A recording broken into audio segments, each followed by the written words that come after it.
At Morixa Tales, we believe in the power of storytelling. Our scripts weave together deep emotions and dramatic turns to deliver justice where it is most needed. Experience captivating mysteries where the truth eventually shines through, leaving a lasting impact on your heart and mind. That morning at 9:47, my phone buzzed with a message from my husband. "Happy anniversary, babe. I'm stuck at work. Can't wait to celebrate tonight. Love you." I was standing in the back office of my restaurant when I glanced through the glass window toward the dining room, and my heart stopped. He was sitting there, just 2 tables away from my office. He was kissing a woman with long red hair like they had done it 100 times before. I stood up ready to walk straight to their table. But before I could move, a stranger blocked my path and whispered, "Wait, I know something bigger hasn't even begun yet. I'm so grateful you stayed with me through this journey." If this story touched your heart, please let me know in the comments. Where are you watching from your city, your country? I'd love to connect with you. And a quick note, while this story contains fictional elements for educational purposes, the lessons about trust and resilience matter deeply. On the morning of February 14th, 2024, a gray Wednesday that marked exactly 2 years since Jake Carson and I exchanged vows under the cherry blossom arbor at Powell Butte Nature Park. I arrived at Rose's Kitchen at 7:30 a.m., 2 hours before the restaurant officially opened, determined to spend the day preparing a special anniversary menu that would remind my husband why he fell in love with me in the first place. The back office smelled of flour and cinnamon from yesterday's batch of churros and through the window that separated my workspace from the dining room. I could see Carmen setting up tables for the lunch service while the morning light filtered through the large front windows overlooking Southeast Hawthorne Boulevard. I had chosen saffron risotto with Oregon morels for tonight's celebration, Jake's favorite dish, the one I made for him on our first date 5 years ago, and I was halfway through prepping the mise en place when my phone buzzed against the flour-dusted counter at exactly 9:47 a.m. The screen lit up with a text message from my husband that read, "Happy anniversary, babe. I'm stuck at work. Can't wait to celebrate tonight. Love you." And for a moment, I felt that familiar flutter in my chest, that stupid, hopeful feeling that maybe we were going to be okay after all the tension and distance that had crept between us over the past few months. I was reaching for my phone to reply when something through the glass partition caught my attention movement in the dining room, a flash of navy blue fabric, a familiar posture that made my heart stutter before my brain could process what I was seeing. I looked up from my desk and through the window that separated my back office from the main dining area. I saw him sitting there at a corner table near the front window, less than 30 feet away, maybe 2 tables from where I stood frozen behind the glass. Jake was sitting in my restaurant, in the dining room of Rose's Kitchen, the restaurant where I worked every single day, the place he claimed he was avoiding this morning because he was stuck at work. He wore the navy blue jacket I had bought him last Christmas, the one with the leather patches on the elbows that he said made him look distinguished.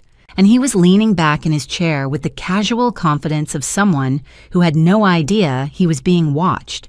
But he was not alone, and the woman sitting across from him, a woman with long red hair that fell in glossy waves past her shoulders, was leaning forward with her hand resting on his arm. And then she stood, walked around the table, draped her arms around his neck from behind, and kissed him. Not a friendly peck on the cheek, not a quick congratulations or a casual goodbye. A real kiss. A deep, lingering, I know every inch of you kind of kiss, the kind where she tilted her head and he reached up to cradle her face with one hand the way he used to touch me before we got married.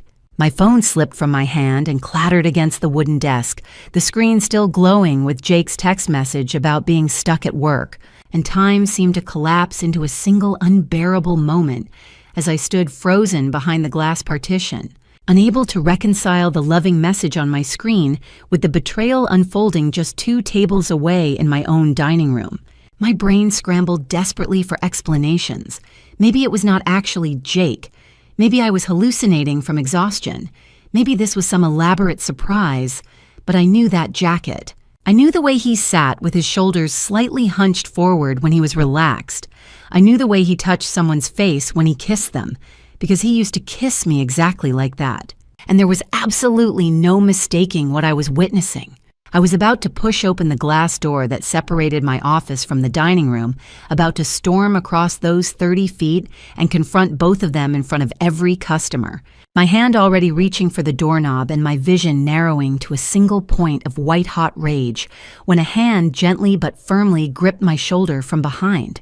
I spun around, my heart hammering, and found myself face to face with a woman I hadn't seen in nearly 4 years. Detective Sarah Morgan, my friend from Lincoln High School, dressed in plain clothes with a black leather jacket and her police badge discreetly clipped to her belt. Her dark eyes were steady and serious, and there was something in her expression, a mix of concern and professional authority, that made me freeze in place. "Wait," she said quietly, her voice barely above a whisper, but carrying the weight of absolute certainty. "Don't go out there yet, Zoe. I know something bigger hasn't even begun yet." She kept her hand on my shoulder, anchoring me in place, when every muscle in my body was screaming at me to run into that dining room and destroy everything. I stared at her, my vision blurred with tears I hadn't realized were streaming down my face, my entire body shaking. "Sarah, how did you even—" My voice came out as a choked whisper. "I was having coffee at the counter," she said, nodding toward the bar near the front where a half-empty ceramic mug still sat beside an open newspaper. "I come here sometimes on my days off. I saw him come in about 20 minutes ago. I saw her kiss him. And I saw your face through that window just now, and I knew exactly what you were about to do." She tightened her grip on my shoulder. "Zoe, if you confront him right now, if you walk out there emotional and unprepared without any evidence, you'll tip him off. You'll lose any chance of finding out what he's really planning. Trust me, I've worked enough domestic cases to know that men who are bold enough to cheat in their wife's own restaurant are usually capable of much worse." "I need to know what's happening," I whispered, my voice breaking. Sarah's expression softened slightly. "Then go home," she said firmly. "Go home right now while he thinks you're still here working. Look through his things, his office, his computer, his phone records if you can access them. Find the evidence. Document everything. Take photos. Save emails. Make copies. And then call me." She pulled a business card from her jacket pocket and pressed it into my trembling hand. "But if you confront him now, in public, emotional, without proof, he'll deny it. He'll gaslight you. He'll make you look paranoid and unstable. He'll cover his tracks before you even know what you're looking for. Don't give him that power." I looked back through the glass partition and saw that Jake was already standing, pulling his wallet from his pocket and tossing a $20 bill onto the table. The red-haired woman had disappeared. Sarah was right. If I stormed out there now, I would get nothing but denials and excuses. But if I stayed quiet, if I went home and searched his office while he thought I was safely occupied here, I might find the truth. "Okay," I whispered. "Okay." Sarah squeezed my shoulder once more. "Be smart, Zoe. Be strategic. And call me when you have something." The second Jake walked out the front door at 9:52 a.m., I grabbed my coat and keys, my hands shaking. And I didn't say goodbye to Carmen. I didn't turn off the burner. I didn't untie my apron as I stumbled out the back door into the cold February drizzle. The drive to our house on Northeast 47th Avenue should have taken 12 minutes, but I made it in 8. When I pulled into the driveway, Jake's car was already there. I unlocked the front door and stepped into the oppressive silence where everything looked normal. The wedding photos on the wall, the throw pillows on the sofa, the coffee mug in the sink, except nothing was normal anymore. I walked to Jake's home office and found the door half open. On his desk were papers, dozens of them. The top document was a petition for dissolution of Marriage, Oregon Circuit Court, Multnomah County, listing Jake Michael Carson as petitioner and Zoe Maria Martinez as respondent. Completely filled out with his signature in blue ink, leaving only my signature line empty. Beneath it was a business valuation report for Rosa's Kitchen, showing $2.8 million. I kept flipping. An email from Marcus Brennan, Director of Acquisitions at Cascade Dining Group, dated November 3, 2023. Jake, we're ready to close as soon as you secure the power of attorney. The $2.8 million offer stands. Make sure she's weak enough to sign before October 28th. Once the transfer is complete, we'll wire the funds to your offshore account. Another email dated February 11th.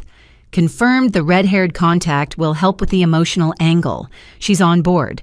At the bottom of the stack, a printed screenshot of text messages, and the contact name made my vision narrow. Maya. My sister. The red-haired woman was my sister. February 14th, 2024, Wednesday, 2 p.m. Home office, Jake's desk. The house is too quiet. I've been sitting here for nearly 3 hours staring at those divorce papers, at the appraisal, at Marcus Brennan's emails, waiting for something inside me to make sense of this. Jake hasn't come home. His car isn't in the driveway. He's still out there with her, with Maya, and the longer I sit here, the more I realize I don't know my husband at all, or my sister. The text thread with Maya's name is still on the table, face up, accusing. I kept reading it over and over until the words blurred together, hoping I'd misread, hoping it was a different Maya, some stranger with the same name. But it wasn't. The area code is hers. The contact photo, though blurred, is her profile from 2 Christmases ago, the ugly sweater party we threw together. My little sister, the one I helped raise after Mom died, the one who used to sleep in my bed when thunderstorms scared her. That Maya. I need to know more. I need to know how deep this goes. I push myself up from the chair and walk to Jake's office. His laptop is still on the desk, closed, the silver Apple logo catching the gray afternoon light filtering through the blinds. I've never touched his laptop before. He always said it was for work, boring spreadsheets and construction contracts, nothing I'd care about. I believed him. I believed everything. My hands are steadier now than they were this morning. Anger does that, I guess. Burns away the shock, leaves something colder behind. I flip open the laptop. The screen blinks to life, password prompt glowing. I type in the password I've seen him use 100 times for our Netflix account, our bank login. Everything Rosa 2022, the year we got married, the year he promised to love and protect me. The screen unlocks. I'm in. The desktop is neat, organized, a few folders labeled work, taxes, and personal. I click on the email icon. His inbox loads. Hundreds of messages. I scroll, scanning subject lines, looking for anything that stands out. Then I see it.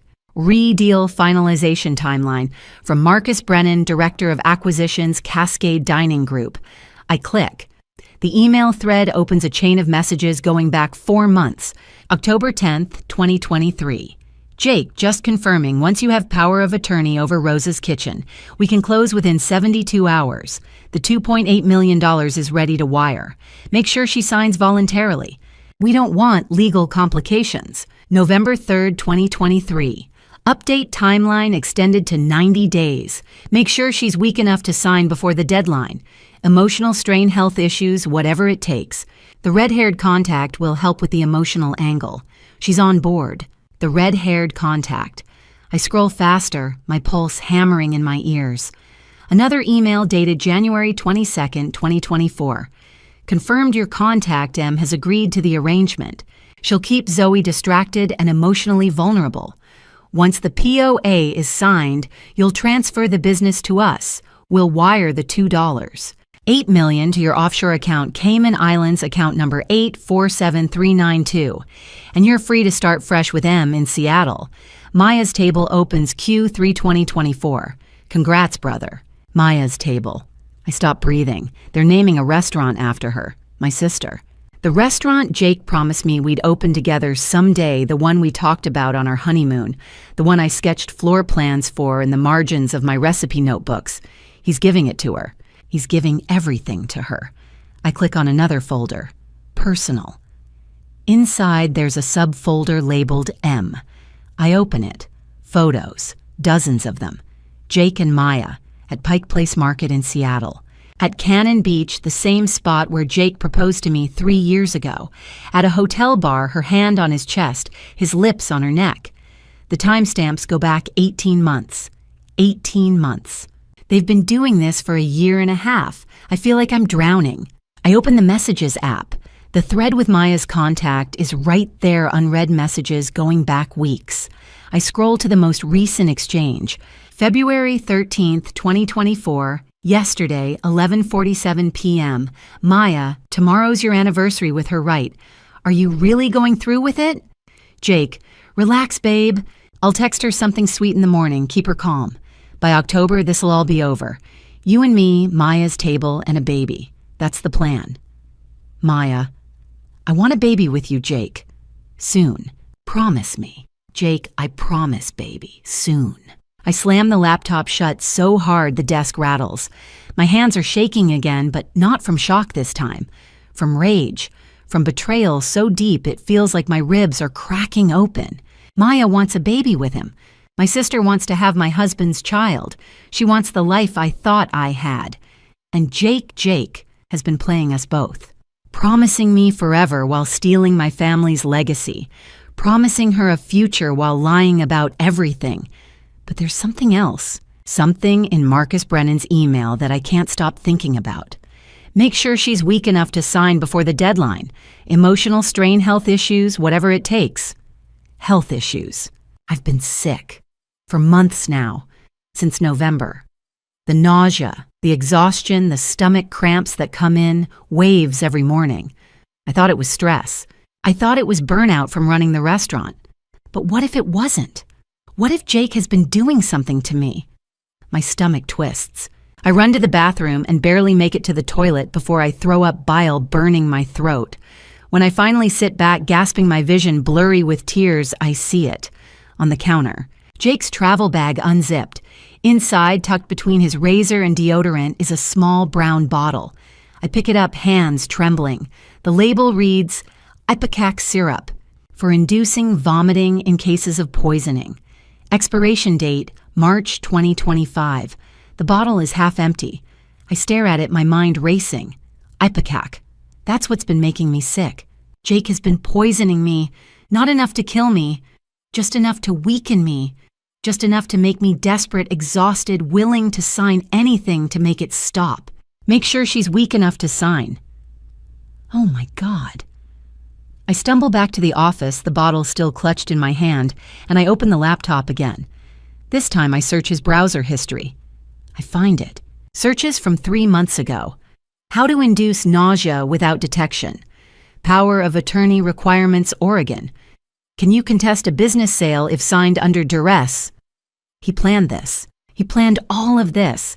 And Maya, my sister, my blood, she helped him. I don't know how long I sit there staring at the screen, the pieces clicking into place, like shards of broken glass cutting deeper and deeper. But when I finally close the laptop, when I finally stand up and walk to the window and see the rain streaking down the glass like tears, I'm not crying anymore. I'm not shaking. I'm cold. Clear, focused. Jake and Maya think they're going to take everything from me, but they're wrong, because now I know, and knowledge, as Abuela Rosa used to say, is the sharpest knife in the kitchen. I just need to figure out how to use it, but first, I need to know exactly what Jake's been putting in my coffee every morning, and I need proof. February 15th, 2024, Thursday, 6:30 a.m., kitchen our house. I didn't sleep last night.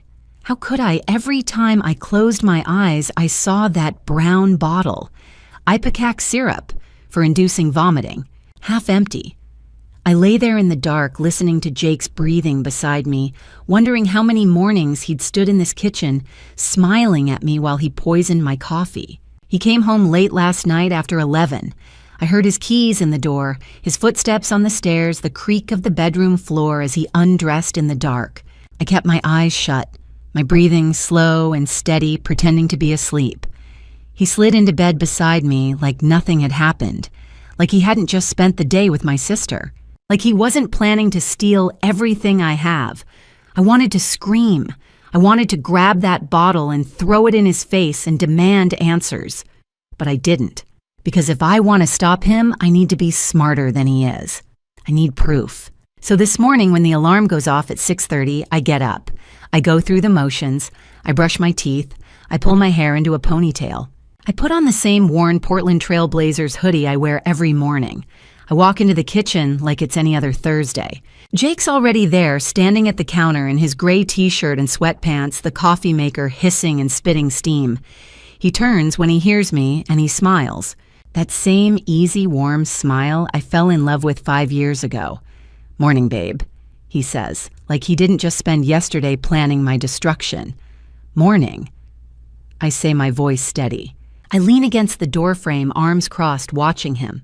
He reaches for the 2 ceramic mugs on the counter, the ones we got at that farmer's market in Hood River, the ones with the little painted strawberries on the sides. He pours coffee into both. Steam rises in lazy curls. Then he turns toward the fridge, pulling out the almond milk I like. But as he does, his other hand slips into the pocket of his sweatpants. Just for a second. Just long enough to pull out something small. A vial, brown glass. The same bottle I found yesterday. My stomach clenches, but I don't move.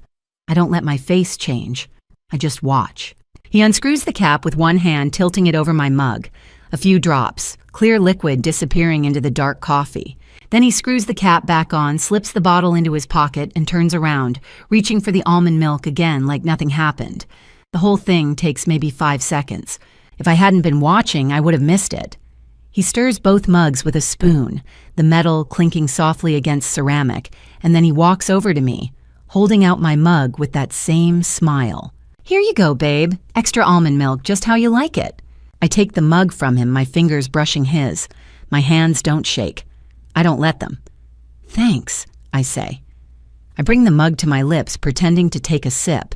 The smell hits me first coffee, bitter and sharp, but underneath it something else. Something chemical. Something wrong. I let the liquid touch my lips, just barely, then lower the mug. Perfect. I lie. Jake leans against the counter, sipping his own coffee, scrolling through his phone. Probably texting Maya. Probably planning their next move. I watch him over the rim of my mug, pretending to drink, and I feel something harden inside me. This man I married, this man I trusted with everything, has been poisoning me. Every morning for 3 months. I think back to November. That's when it started. The nausea, the exhaustion, the stomach cramps that would hit me out of nowhere so bad I'd have to sit down in the middle of service at the restaurant, bent over, trying not to throw up in front of the customers. I thought I was sick. I thought it was stress or maybe an ulcer or food poisoning that just wouldn't quit. I went to the doctor twice. They ran tests, found nothing. Probably anxiety, or they said. Try to relax. And the whole time it was Jake, slowly, carefully, methodically making me sick, weak enough to sign. "You okay?" Jake's voice pulls me back. He's looking at me now, his head tilted, concern in his eyes. Fake concern. "You look tired." "I'm fine," I say. "Just didn't sleep well." "You've been saying that a lot lately," he says, setting down his mug. He steps closer, reaching out to brush a strand of hair behind my ear. His touch makes my skin crawl. "Maybe you should take a day off. Let Carmen handle the restaurant. You need rest." Rest. So I'll be weaker. So I'll be easier to control. "Maybe," I say, forcing a smile, "I'll think about it." He kisses my forehead. Soft, gentle. The same way he kissed me on our wedding day.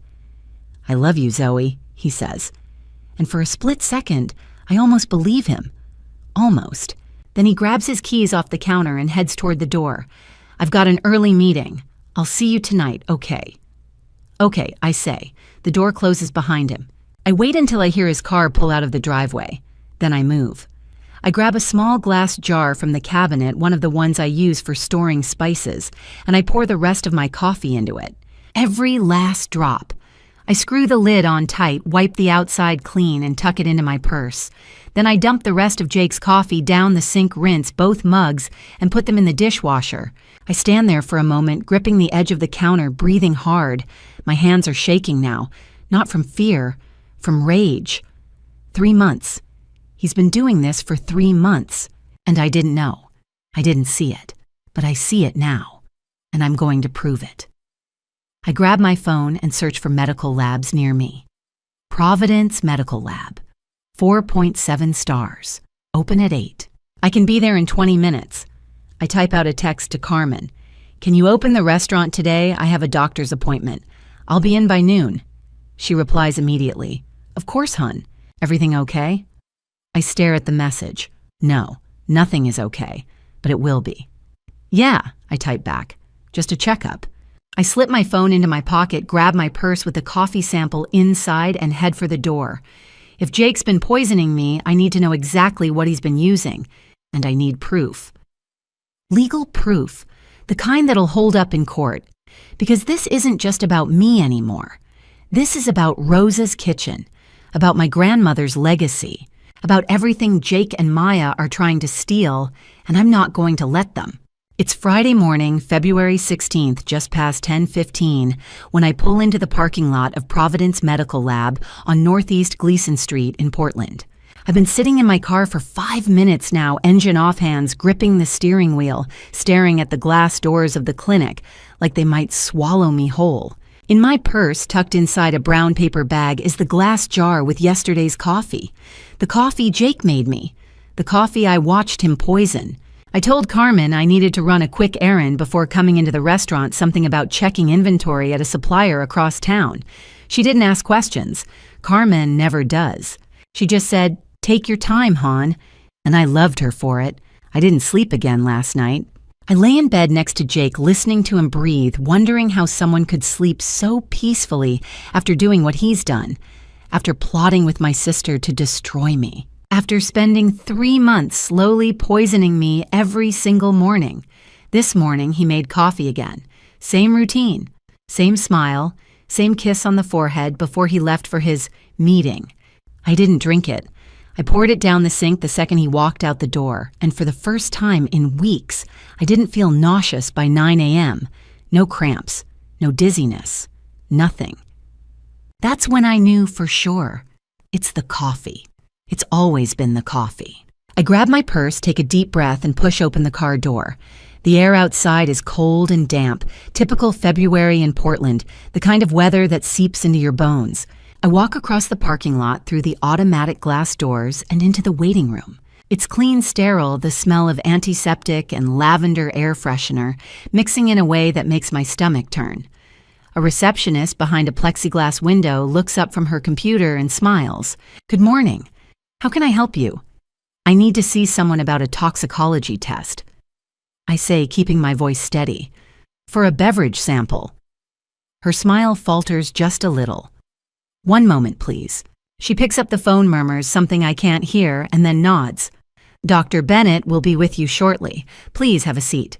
I sit in one of the plastic chairs near the window, my purse clutched in my lap, the jar inside feeling heavier than it should. Around me, other patients wait quietly, an older man with a cane, a young woman scrolling through her phone, a mother with a fussy toddler. Normal people doing normal things. I wonder if any of them are here because their husband is trying to kill them. Probably not. After what feels like an eternity but is probably only 10 minutes, a door opens, and a woman in a white coat steps out. She's maybe early 40s, dark hair pulled back in a neat bun, warm brown eyes behind wire-rimmed glasses. "Zoe Martinez," she calls. I stand. "That's me." "I'm Dr. Rachel Bennett," she says, extending her hand. Her grip is firm, professional. "Come on back." I follow her down a narrow hallway into a small exam room. She gestures to a chair, and I sit. She closes the door and takes a seat across from me, folding her hands on the desk between us. "So," she says gently, "the receptionist mentioned you'd like a toxicology screening on a beverage. Can you tell me a little more about that?" I reach into my purse and pull out the jar, setting it on the desk between us. The coffee inside has settled a thin film on the surface, dark and murky. "I need to know if there's anything in this," I say. "Anything that shouldn't be there. Poison, drugs, chemicals, anything." Dr. Bennett picks up the jar, holding it up to the light, examining it. "And where did this come from?" I hesitate. "My husband made it for me. Yesterday morning." Her eyes flick to mine. There's a pause, heavy and loaded.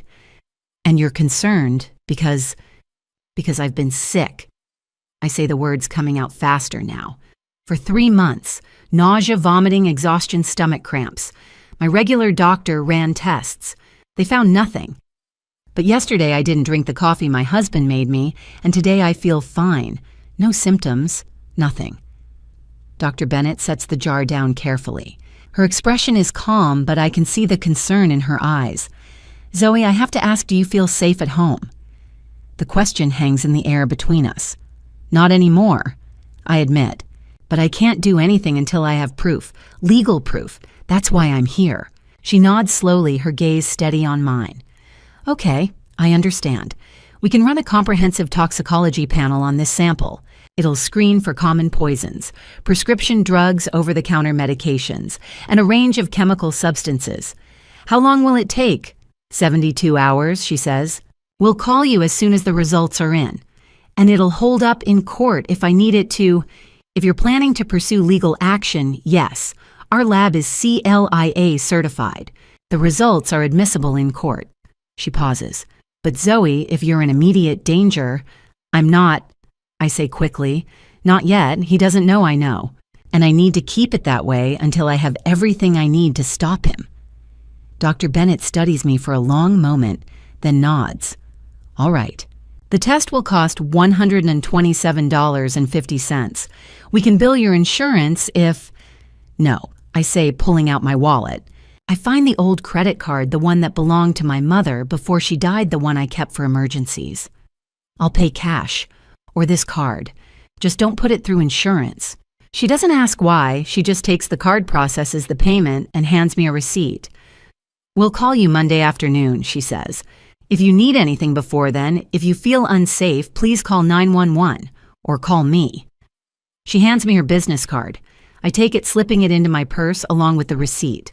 Thank you, I say, and I mean it. She walks me back to the waiting room, her hand resting briefly on my shoulder. Take care of yourself, Zoe. I walk out of the clinic and back to my car, the cold air biting at my face. I sit behind the wheel for a moment, breathing hard, my hands shaking, now that it's over. 72 hours. 3 days. By Monday, I'll know for sure what Jake's been putting in my coffee. And once I have that proof, I can start planning my next move. I start the car and pull out of the parking lot, heading toward Rosa's kitchen. As I drive, I realize something. I feel better today. Clearer, sharper. My stomach isn't churning. My head isn't pounding. For the first time in months, I feel like myself again. And that scares me almost as much as the poison, because it means Jake was winning. He was breaking me down piece by piece, and I didn't even see it, but I see it now. 72 hours. Just 72 more hours, and I'll know if my husband has been poisoning me. And then I'll know exactly what I need to do to stop him.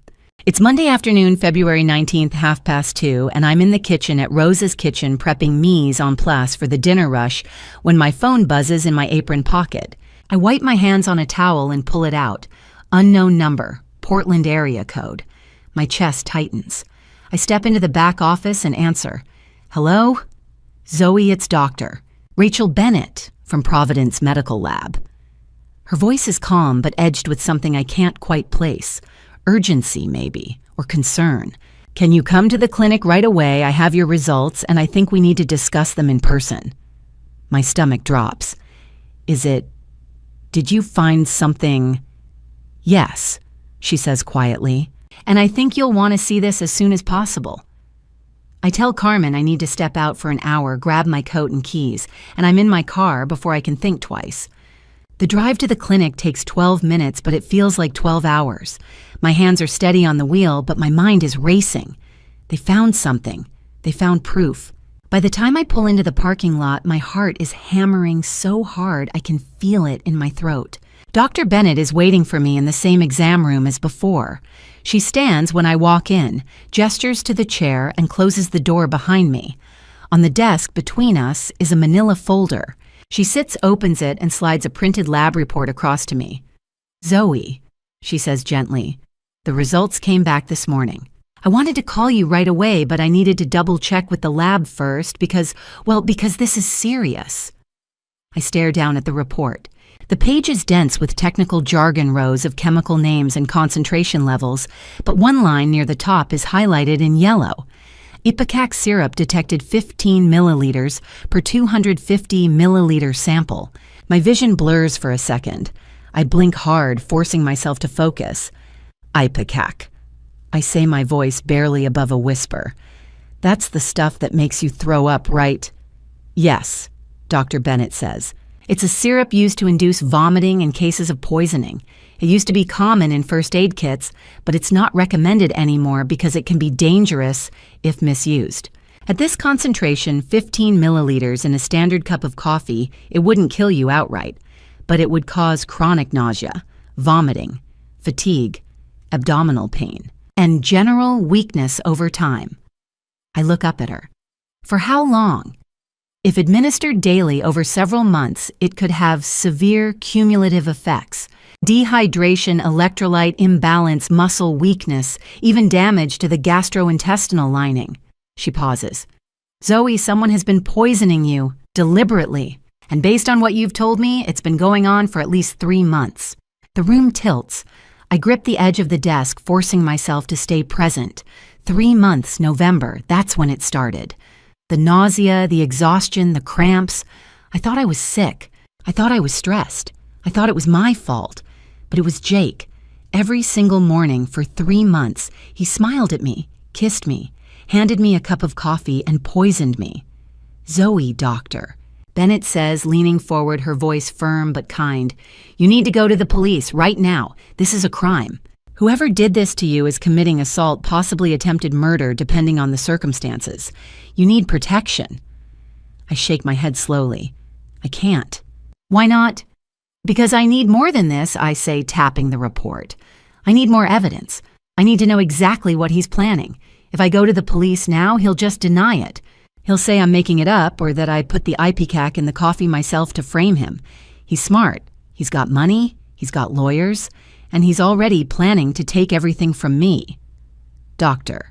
Bennett's face hardens. Zoe, if he's poisoning you, he could escalate. You're in danger. I know, I say quietly, but I'm not drinking his coffee anymore. I stopped 4 days ago. He doesn't know I know, and I need to keep it that way until I have everything I need to stop him for good. She studies me for a long moment, then nods slowly. All right, but promise me if you feel unsafe, if anything changes, you call 911, or you call me. She pulls out a business card and writes a second number on the back. That's my personal cell, day or night. I take the card, fold the lab report carefully, and tuck both into my purse. Thank you, Dr. Bennett, for everything. She walks me to the door, her hand resting briefly on my shoulder. Be careful, Zoe.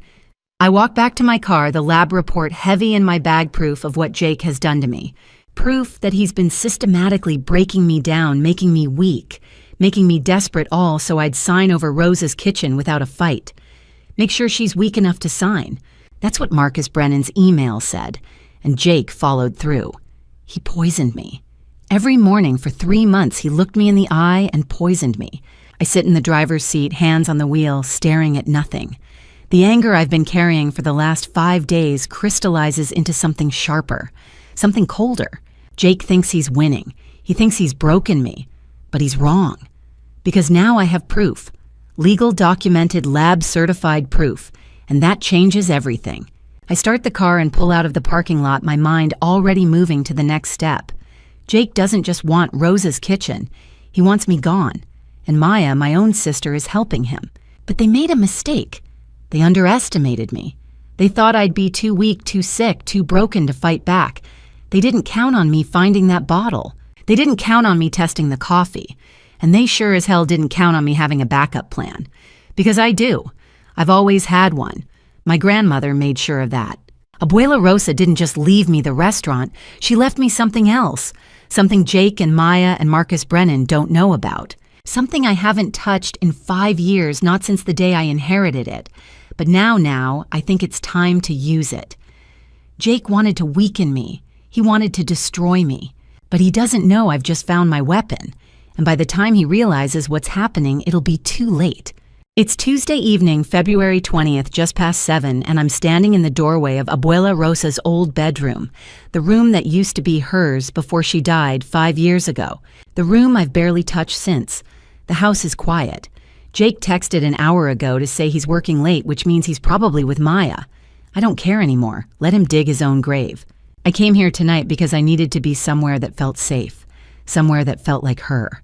The room still smells faintly of her perfume Chanel number 5, the only luxury she ever allowed herself, and the walls are still lined with old photographs. Rosa's Kitchen in its early days, a tiny storefront on Division Street. Abuela in her apron, flour on her cheeks, smiling at the camera. Me as a little girl standing on a step stool beside her, learning how to knead dough. I miss her. God, I miss her.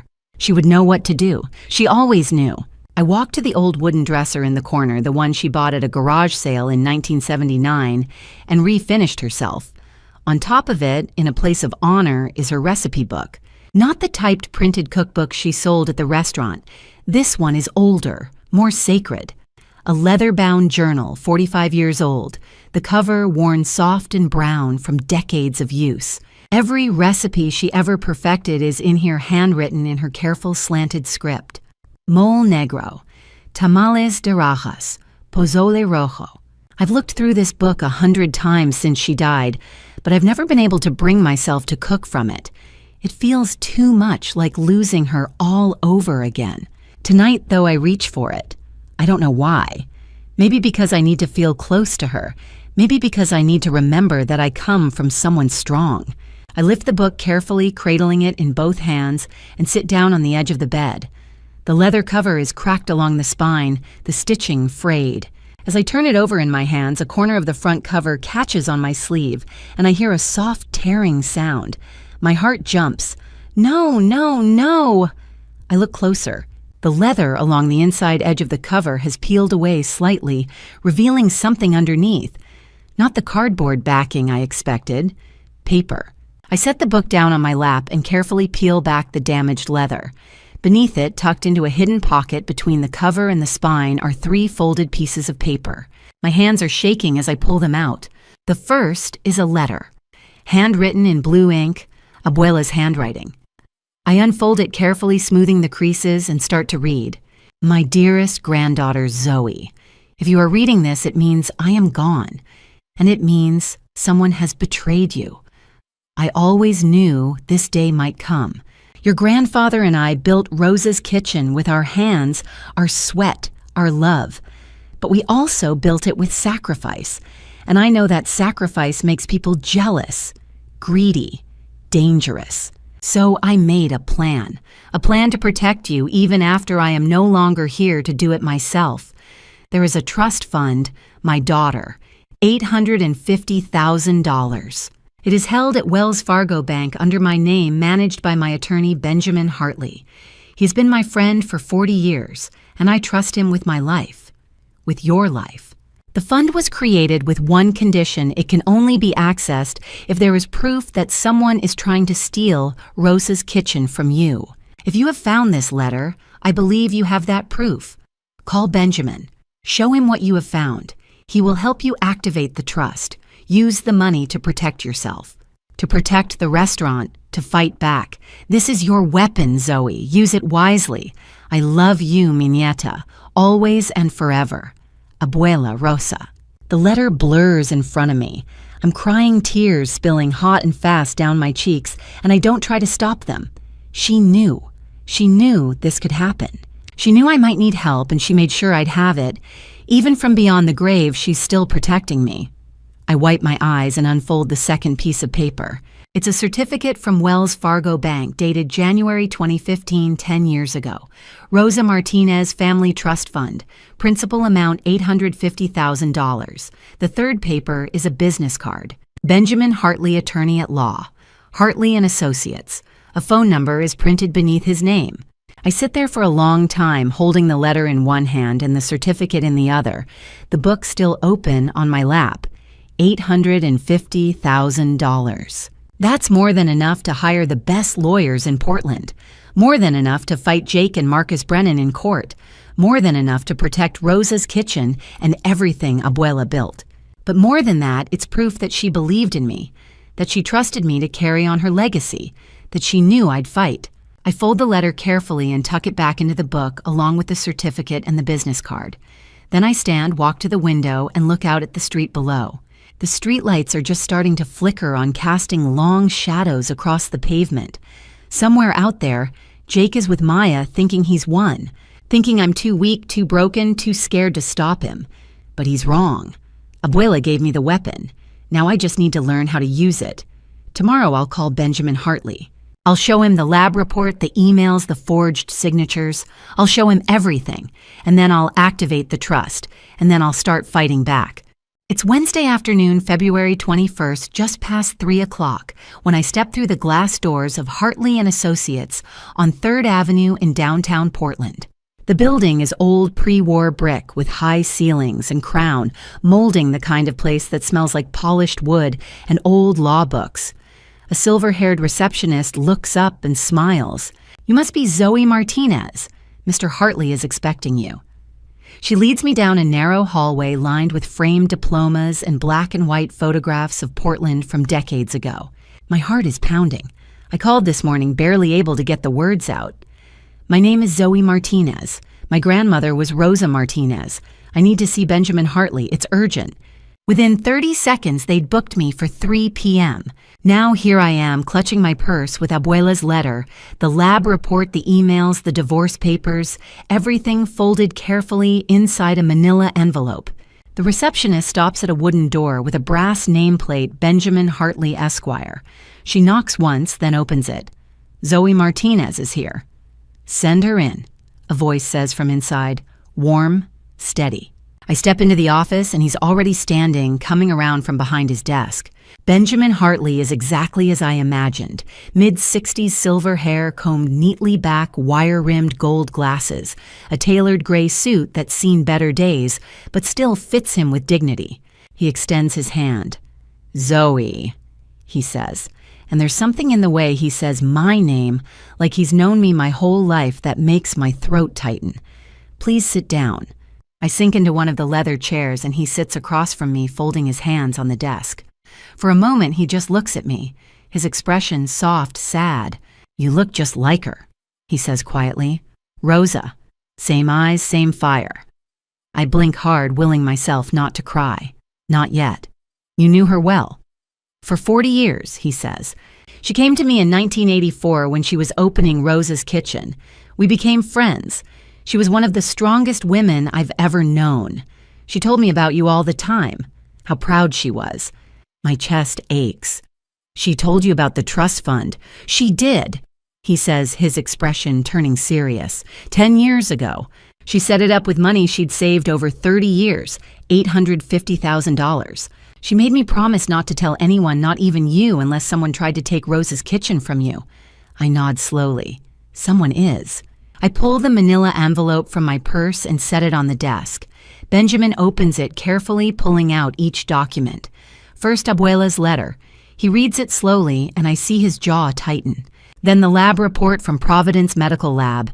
His eyes widen when he sees the word IPACAC. Then the divorce papers with the forged signature. Then the printed emails from Marcus Brennan. He reads every line, his face growing darker with each page.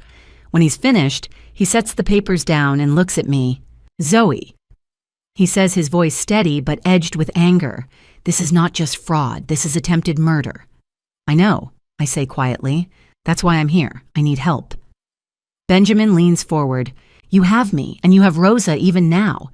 She knew someone might come after you after the restaurant. That's why she created the trust with that condition. It can only be activated if there's proof someone is trying to steal Rosa's Kitchen." He taps the documents. "And this is proof. Clear, documented, undeniable proof." Relief floods through me. "So I can access the money?" "Yes," he says, "but we need to act fast. I'm going to file an emergency petition with the Multnomah County Court today. We'll request 3 things. First, a temporary restraining order to freeze all marital assets, including Rosa's Kitchen. That'll prevent Jake from selling or transferring ownership. Second, immediate activation of the trust fund, so you have financial resources.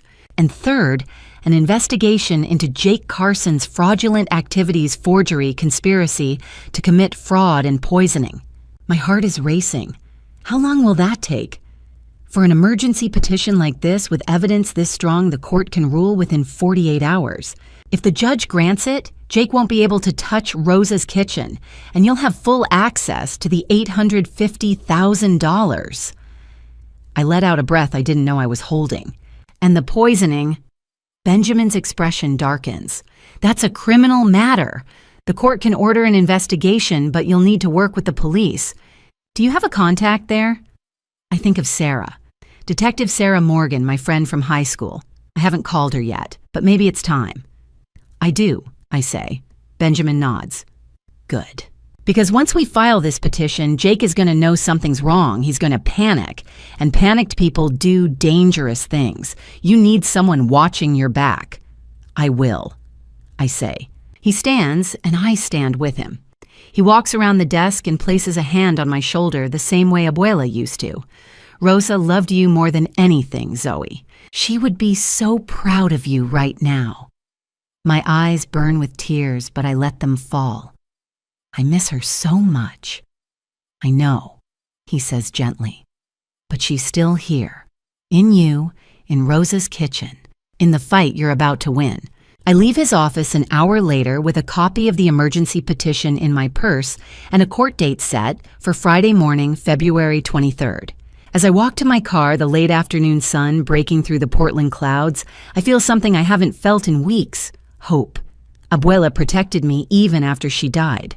She gave me the weapon I needed, and now with Benjamin's help, I'm going to use it.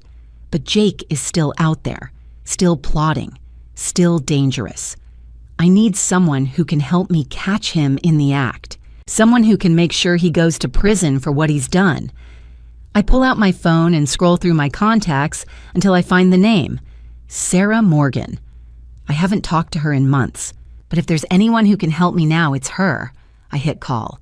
It's Saturday morning, February 24th, just past 11, when I slide into the corner booth at Stumptown Coffee Roasters on Southeast Division Street, ordering black coffee with no cream and no sugar. 10 days have passed since Detective Sarah Morgan stopped me from confronting Jake and my sister in my own restaurant, and now I'm here because I finally have concrete evidence to show her. Yesterday, the court granted Benjamin Hartley's emergency petition. Jake can't touch Rosa's kitchen anymore. The restraining order is in place, and the trust fund Abuela left me is activated. But a restraining order isn't enough. I need Jake in prison. That's why I called Sarah last night.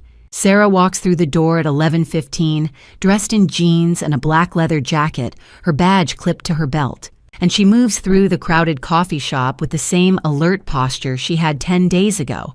She spots me immediately and slides into the booth across from me. "Zoe," she says quietly, "how are you holding up?" I meet her eyes. "I'm holding up because you stopped me that day. If you hadn't been there, I would have blown everything. Thank you, Sarah." She nods. "I'm glad I was there. So what did you find?" I pull out a thick manila folder and slide it across the table. I found a lot more than an affair. Jake has been systematically poisoning me for 3 months, conspiring with a business developer named Marcus Brennan to steal my restaurant through fraud and planning something worse. Sarah's expression shifts to professional focus as she opens the folder. I watch her eyes widen at the toxicology report from Providence Medical Lab, her jaw tighten at the emails between Jake and Marcus, her face darken with each page. The first document is the lab report dated February 19th, showing the coffee sample contained 15 milliliters of ipecac syrup per 250 milliliters, enough to cause chronic nausea, vomiting, dehydration, and severe weakness. "Jesus," Sarah mutters. "He's been poisoning you for how long?" 3 months, November through February. Every morning he made me coffee and put ipecac in it. I thought I was sick. Doctors found nothing. The whole time it was Jake weakening me so I'd be too exhausted to fight when he tried to steal the restaurant. Sarah flips to the email chain between Jake and Marcus, spanning October through January, reading the phrases burned into my memory. "Make sure she's weak enough to sign before October 28th. Dan, ipecac is working. She's losing weight and barely has energy.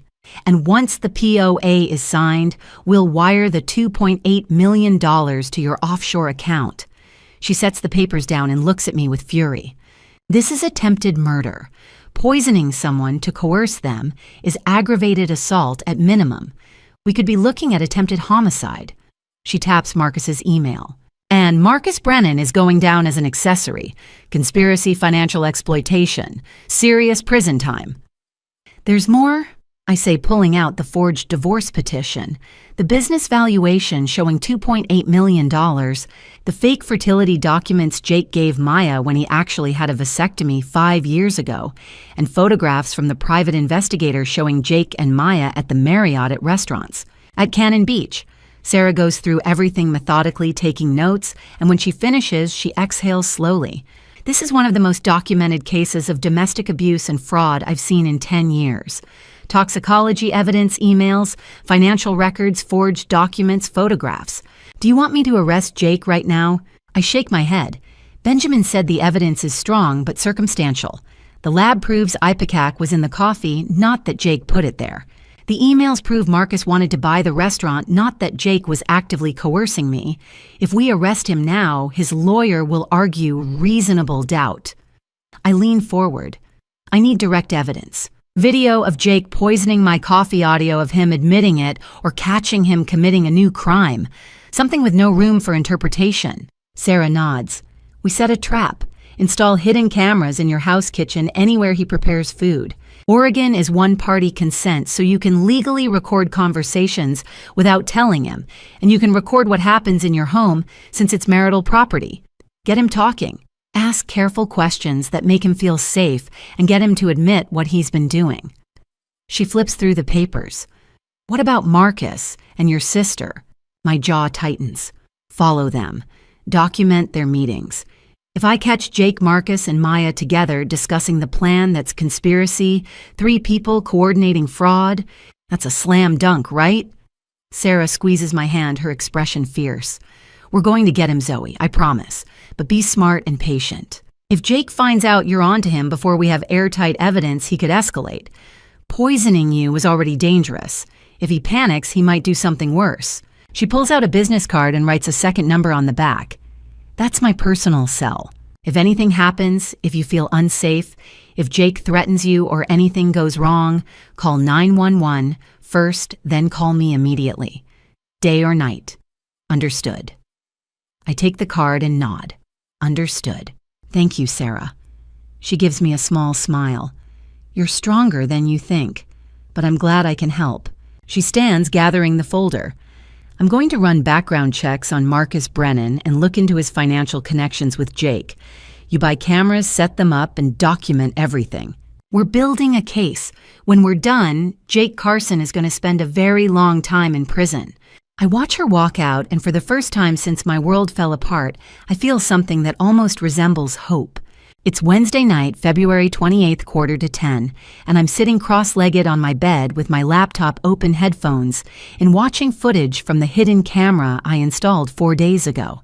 The camera is tiny, smaller than a lipstick tube, tucked inside a picture frame on Jake's desk, a photo of us on our wedding day smiling like we meant forever. I bought it on Amazon for $89. 2-day shipping. It records video and audio, saves everything to a cloud account Jake doesn't know exists. Sarah told me to document everything, so that's what I'm doing. I've been reviewing footage every night after Jake goes to bed, fast-forwarding through hours of him typing emails, scrolling through his phone, making calls. Most of it is useless. But tonight I find something.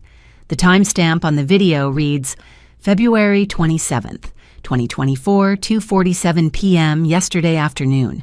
I was at Rosa's kitchen prepping for the dinner service. Jake is alone in his office, sitting at his desk, phone pressed to his ear. I turn up the volume. His voice comes through clearly. Rick, it's Jake Carson. We met last month at the contractor meetup in Beaverton. A pause. A man's voice on the other end, muffled but audible. Yeah, I remember. What's up? I need you to do a job for me, Jake says, leaning back in his chair.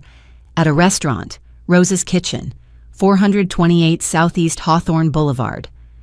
Okay, what kind of job? Gas line inspection, Jake says smoothly. But I need you to do something specific. I need you to loosen one of the valves, not much. Just enough so there's a slow leak. Something that won't be noticeable right away. There's a long silence on the other end. Then, you serious, dead serious, Jake says, and I'll pay you $5,000 cash. No receipt, no paperwork. Just you, me, and the job. Another pause. Longer this time. If there's a gas leak and someone's inside, that's the point, Rick. Jake interrupts, his voice cold, calm, like he's ordering takeout. I need you to do this on the night of October 28th. Around 8 p.m., I'll make sure she's there, alone, in the kitchen, after closing. My blood turns to ice. She, Rick says. Who's she? My wife, Jake says, and I need to make sure she doesn't walk out. I hit pause. My hands are shaking so badly I nearly drop the laptop. I rewind 10 seconds. Play it again. I need to make sure she doesn't walk out. I play it a third time, a fourth. Each time the words hit me like a fist to the chest. Jake isn't just planning to steal Rose's kitchen. He's planning to kill me. He's hiring someone to rig a gas leak, to blow up the restaurant, with me inside. I press play again, forcing myself to keep watching. On screen, Rick's voice comes back quieter now, uncertain. Man, I don't know. That's really dangerous. If someone dies, no one's going to trace it back to you, Jake says, cutting him off. It'll look like an accident. Old building, faulty gas line, tragic explosion. The fire marshal will rule it accidental. My wife will be gone, I'll inherit the restaurant as her widower, and I'll sell it the next day. Clean. Simple. And you'll have $5,000 in your pocket. I need to think about it, Rick says finally. You've got until March 15th, Jake says. After that, the offer's off the table. Call me. The line goes dead. Jake sets his phone down, stretches, and goes back to typing on his laptop like he didn't just hire someone to murder me. I close the laptop and sit there in the dark staring at nothing. October 28th. That's 8 months from now. 8 months Jake has been planning this. 8 months he's been living with me, kissing me, pretending to love me, all while plotting my death. I think I'm going to be sick. I get up, stumble to the bathroom, and splash cold water on my face. When I look in the mirror, the woman staring back at me looks like a stranger. Pale, hollow-eyed, terrified. But underneath the fear, there's something else. Anger. White-hot, burning anger. Jake poisoned me for 3 months. He forged my signature. He conspired with Marcus Brennan to steal my grandmother's restaurant.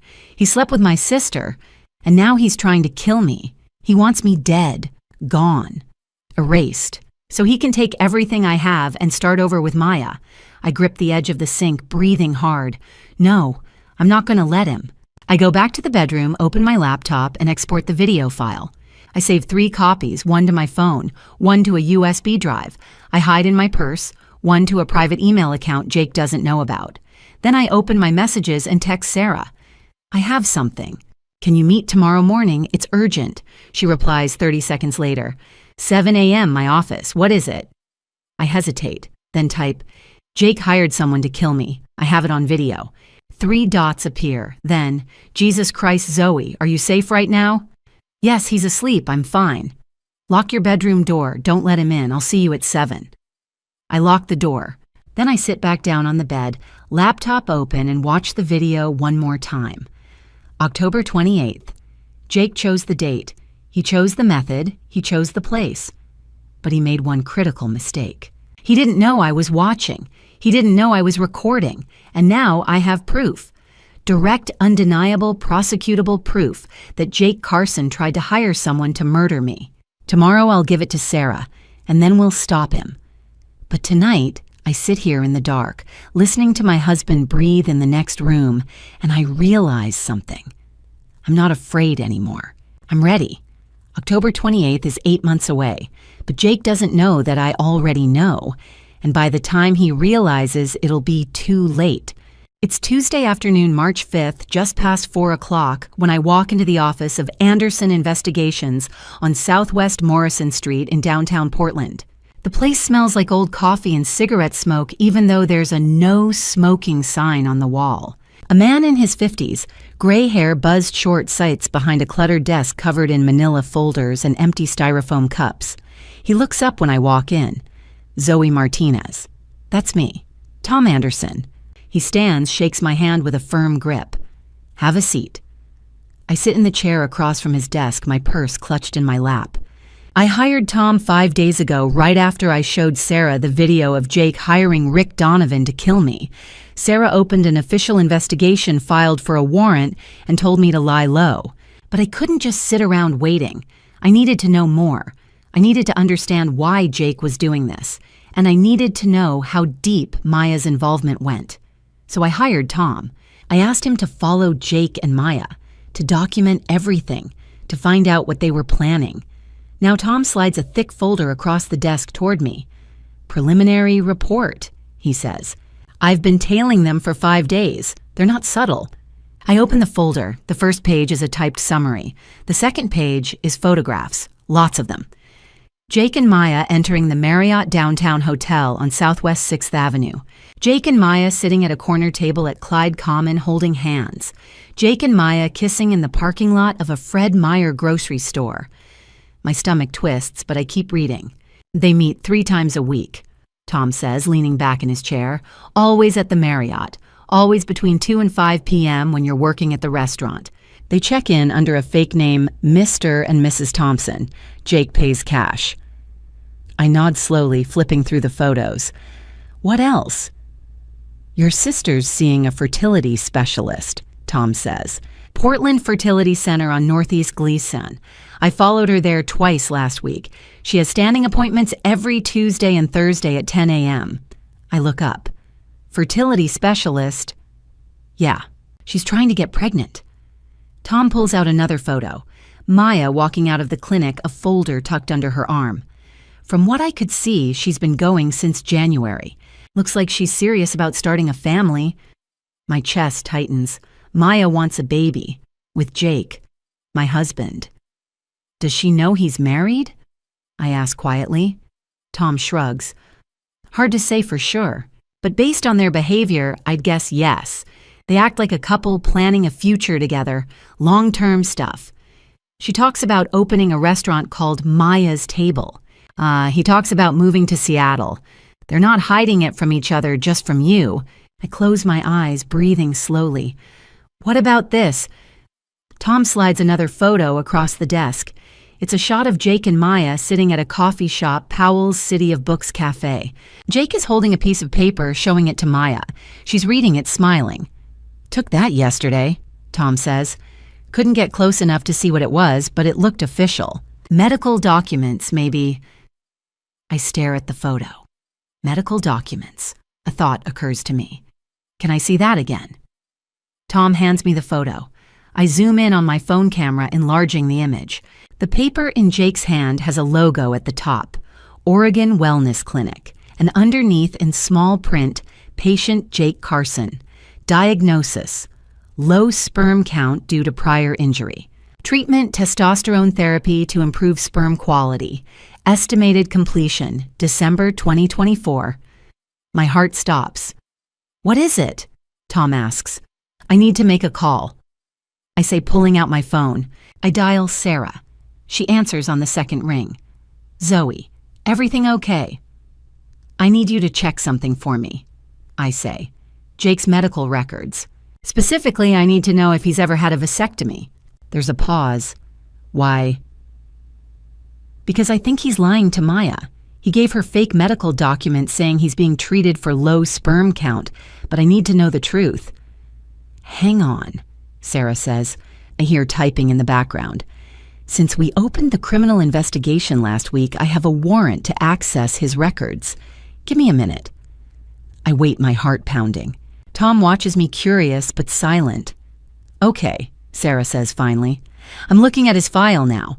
Jake Michael Carson. Date of birth, April 12th, 1988. And Jesus Zoe." "What? He had a vasectomy," Sarah says slowly. "August 15th, 2019, at Oregon Health and Science University. It's right here in his file. Permanent sterilization procedure. No reversals on record. 2019, 3 years before he married me. He's been lying to me this entire time. Sarah." I say, my voice shaking. "He told me he wasn't ready to have kids yet. He said we'd talk about it in a few years." "He lied," Sarah says quietly. "And if he gave your sister fake medical records saying he's being treated for fertility issues, he's lying to her too." I finish. I hang up my hands, trembling. Tom is still watching me. "Bad news." He had a vasectomy, I say, 5 years ago, and he's been lying to both of us. I pull out my laptop and log into the cloud account where I've been saving all the evidence. I search through the messages I copied from Jake's phone 2 weeks ago before he changed his password, and there it is. A text from Jake to Marcus Brennan dated February 25th. Keep them hoping, bro. Hope is the best drug. As long as Zoe thinks I'll give her kids someday, she won't leave. And as long as Maya thinks she's getting pregnant, she'll do whatever I ask. Easy. I read it twice. 3 times. My vision blurs with tears. Jake doesn't love me. He doesn't love Maya. He doesn't love anyone. He's been using both of us, stringing us along with promises he never intended to keep, poisoning me so I'd be too weak to fight when he stole Rosa's kitchen, lying to Maya about having a future together so she'd help him, and all the while he's been planning to kill me, inherit the restaurant, sell it, and disappear with the money. Maya is a pawn, just like me. The difference is, she doesn't know it yet. I close the laptop and look at Tom. Can you keep following them? As long as you're paying, I'll keep watching. Good, I say. I need everything. Photos, recordings, locations, times, everything. You got it. I leave Tom's office with the folder tucked under my arm and a terrible, hollow ache in my chest. Jake doesn't love anyone. He only loves money and power and control. And Maya, my own sister, the girl I used to read bedtime stories to, the one who used to braid my hair, is just another pawn in his game. Part of me wants to warn her, to tell her she's being used. But another part of me, the part that remembers her kissing my husband, laughing about Maya's table, texting him about having his baby, that part thinks she deserves to find out the hard way. Jake lied to both of us, but only one of us knows the truth now, and I'm going to use that. It's been 7.5 months since I found the video of Jake hiring Rick Donovan to kill me. 7 months since I sat in Detective Sarah Morgan's office and showed her the footage of my husband planning to blow up Rosa's kitchen with me inside. 7 months of planning, waiting, gathering evidence, and preparing for this moment. After I gave Sarah the video back in March, we made a plan. A long one. Sarah wanted to arrest Jake immediately, but I convinced her to wait. If we arrested him too soon, he'd get a good lawyer claim he never intended to go through with it, say it was just talk. But if we waited, if we let him think his plan was working, if we caught him at the scene expecting me to die, we'd have him cold. Conspiracy. Attempted murder.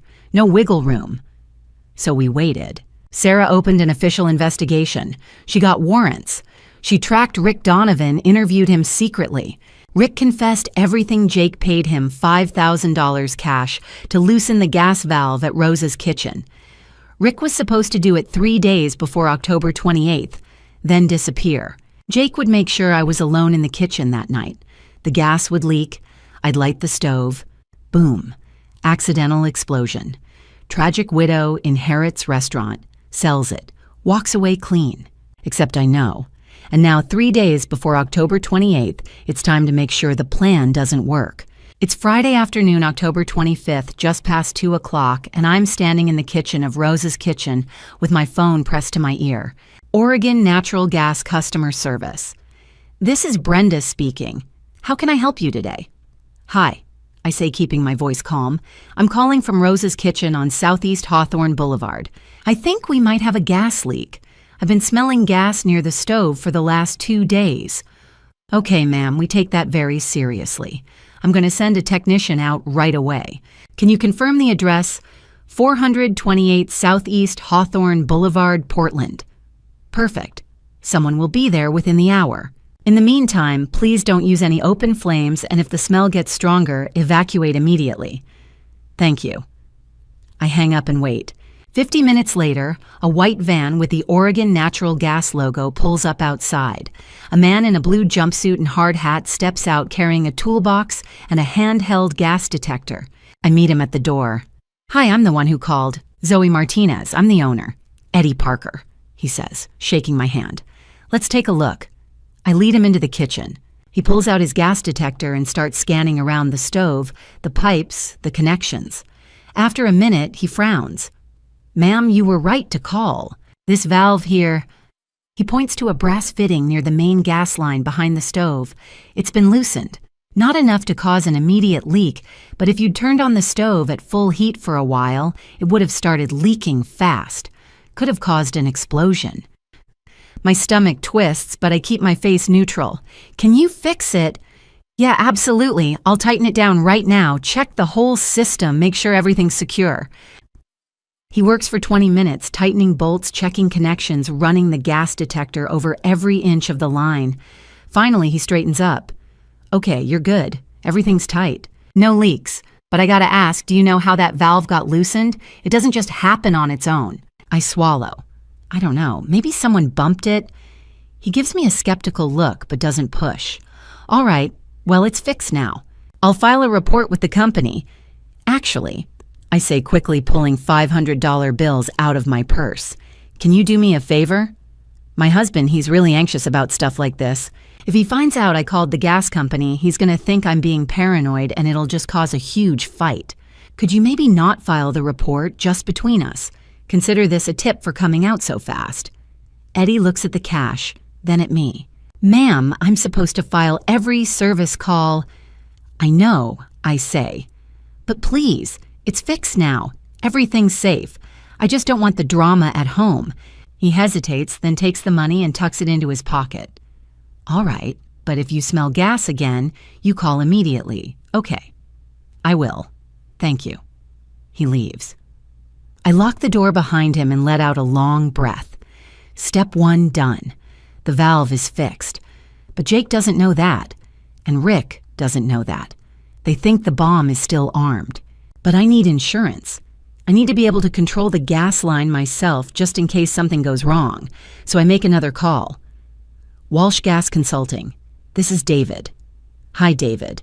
My name is Zoe Martinez. I need someone to install a remote shutoff valve on a commercial gas line. Today, if possible. Money's not an issue. Today's tight, but I can squeeze you in around 6 p.m. What's the address? At 6 o'clock, sharp David Walsh pulls up in an unmarked truck. He's in his 50s, gray-haired, wearing jeans and a flannel shirt. Retired gas engineer Sarah recommended him. Discreet. Professional. I let him in through the back door. Show me the line, he says. I take him to the kitchen. He examines the main gas shutoff valve, the connections, the pipes. You want a remote valve installed here? Yes, something I can control from my phone, so I can shut off the gas from anywhere. He raises an eyebrow. You in some kind of trouble? Let's just say I need to be able to control my own building. He nods slowly. Fair enough. I can install a smart valve with a cellular connection. You'll be able to shut it off from an app on your phone. Takes about 2 hours, $1,200. Done. David works quietly, efficiently. He installs a compact motorized valve behind the stove, connects it to a small control box mounted on the wall, and syncs it to an app on my phone. When he's finished, he hands me his phone. Here, download this app, Gas Safe Pro. I've already linked your valve to it. See that button? Oh, I look at the screen. A red button labeled Emergency Shutoff. If you press that, the valve closes instantly. No gas gets through. Your stove won't light. Your oven won't work. Everything stops. And if I want to turn it back on, press the green button. But I'd recommend doing it manually at the valve for safety. Perfect. I hand him $1,200 cash from the trust fund. He pockets it, nods, and leaves without another word. I stand alone in the kitchen, my phone in my hand, staring at the app. One button, that's all it takes. I test it. I press the red button. The valve clicks shut. I press the green button. It clicks open. I do it 3 more times just to be sure. It works. I buy a handheld gas detector online. 2-day shipping arrives Sunday and tuck my phone back into my pocket. The kitchen is safe. The valve is under my control, and Jake has no idea. I walk to the front window and look out at the street. The sun is setting, casting long orange shadows across the pavement. In 3 days, Jake will walk through that door expecting me to die, expecting the restaurant to explode, expecting to inherit everything and walk away clean. But he's wrong. October 28th won't be the day I die. It'll be the day Jake Carson gets caught, and I'll be the one holding the match. It's Sunday evening, October 27th, 7:30, and I'm sitting alone in the back office of Rose's kitchen with my phone in my hand and a knot in my stomach. Tomorrow is October 28th. Tomorrow is the day Jake planned to kill me. Tomorrow is the day everything ends. The restaurant is closed on Sundays, so the dining room is dark and quiet. I can hear the hum of the refrigerator in the kitchen, the faint ticking of the old wall clock Abuela hung up 30 years ago. Outside, the rain is coming down hard, drumming against the windows like 1,000 tiny fists. I open the Text Now app on my phone, the one I downloaded yesterday, the one that gives you a burner number that can't be traced back to you. I've used it before to text Sarah when I needed to stay off Jake's radar. Tonight, I'm using it for something else. I'm using it to bait my sister. I stare at the blank message screen, my thumb hovering over the keyboard. This is it. This is the moment I trick Maya into walking into the trap. Part of me, some small, stupid, sentimental part, wants to call her instead, to warn her, to tell her Jake is using her, lying to her, planning to throw her away the second he doesn't need her anymore, to tell her I know about the vasectomy, the fake medical records, the text messages where Jake laughs about keeping them hoping. But I can't, because Maya made her choice.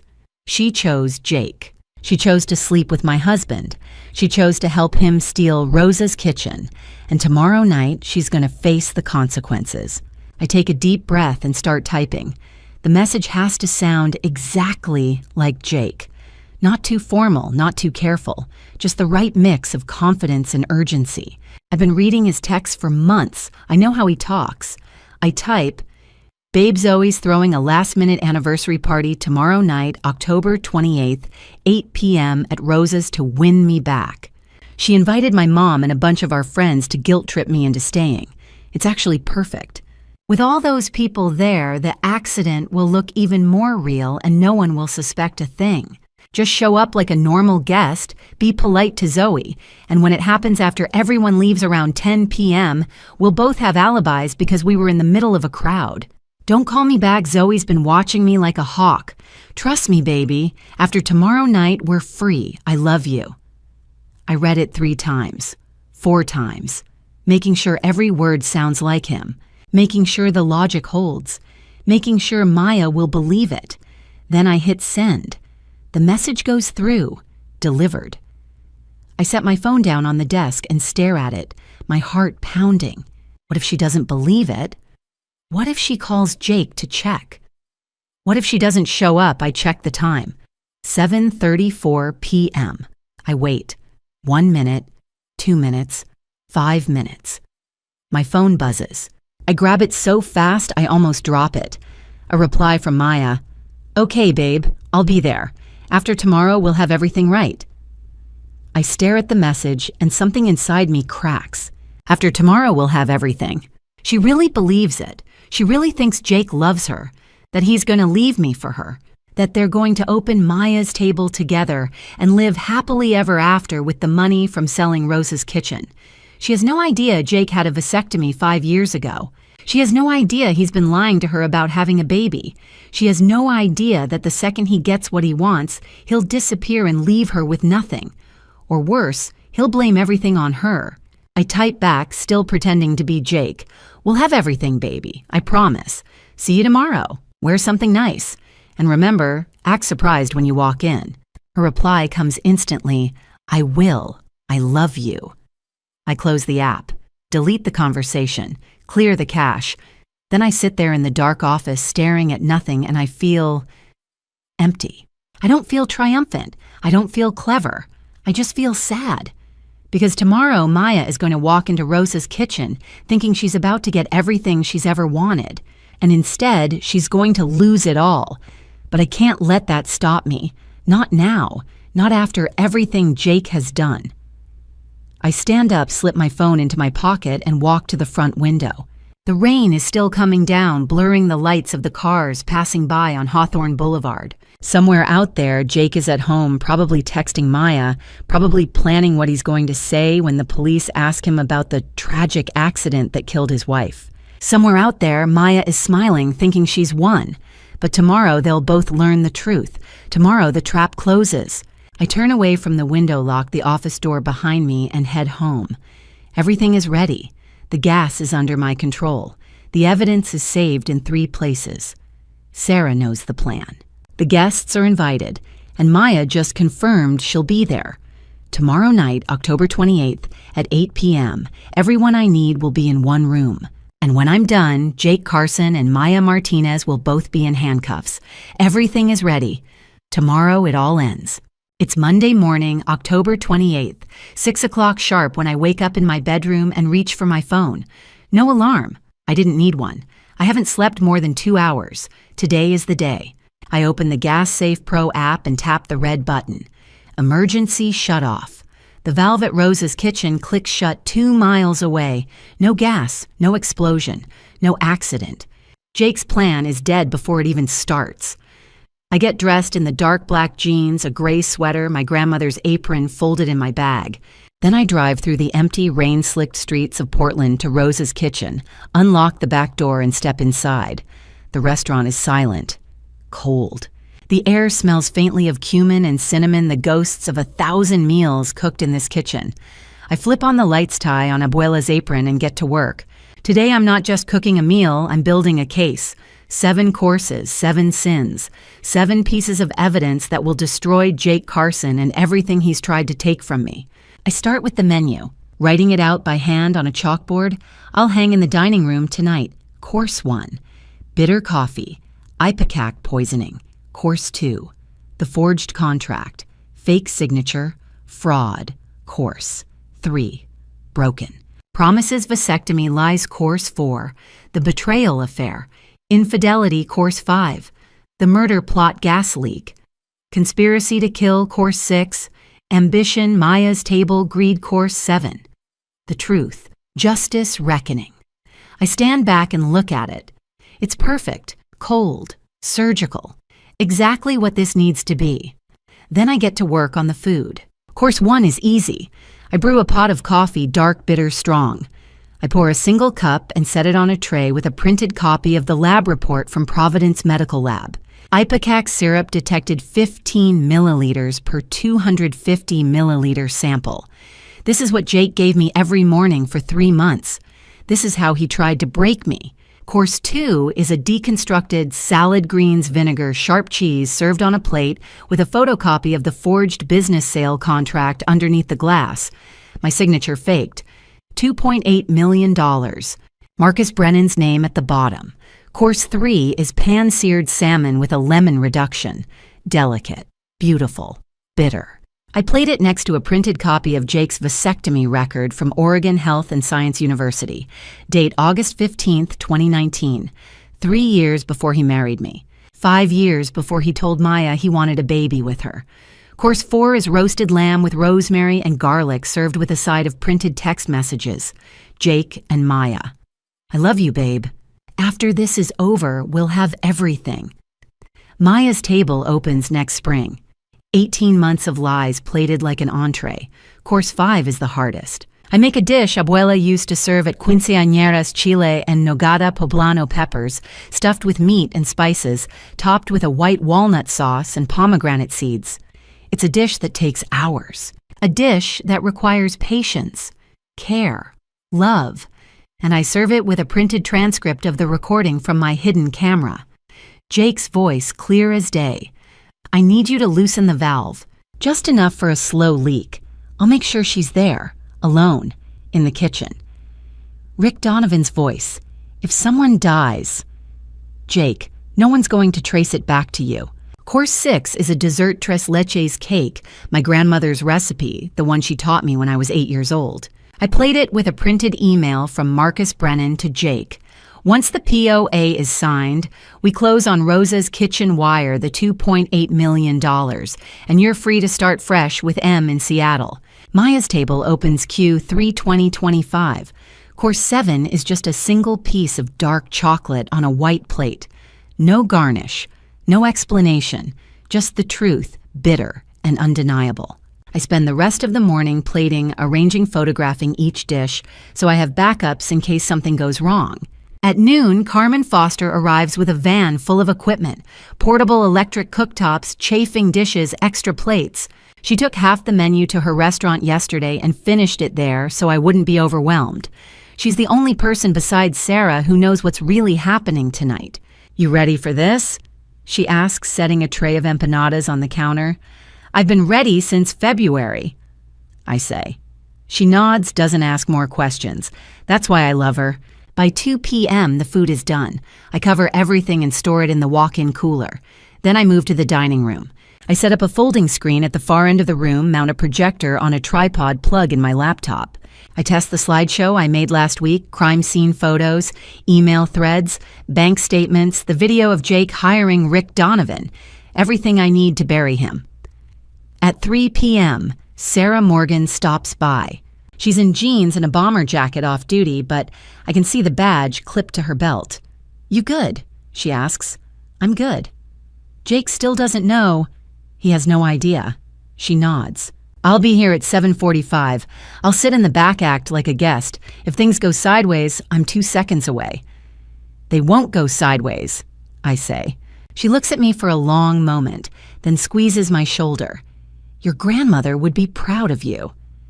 I don't trust myself to speak, so I just nod. At 5 p.m., I start setting the tables. 15 place settings, white linens, candles, name cards. I put Jake at the head of the table, Maya to his right, Marcus Brennan to his left. My spot is at the opposite end facing him, the power position. At 6 p.m., I hang the chalkboard menu on the wall. 7 courses, 7 sins. At 6:30, I change into a black dress pin, my hair up, put on the silver earrings Abuela left me. I look in the mirror and barely recognize myself. I look older, harder, ready. At 7 p.m., I light the candles. The dining room glows soft and warm like a painting, like a trap. I stand in the doorway and take it all in. The tables, the projector, the evidence, the food. Everything I need to end this. My phone buzzes, a text from Jake. "On my way, see you soon, babe." I don't reply. Another text from Maya. "Almost there, nervous but excited."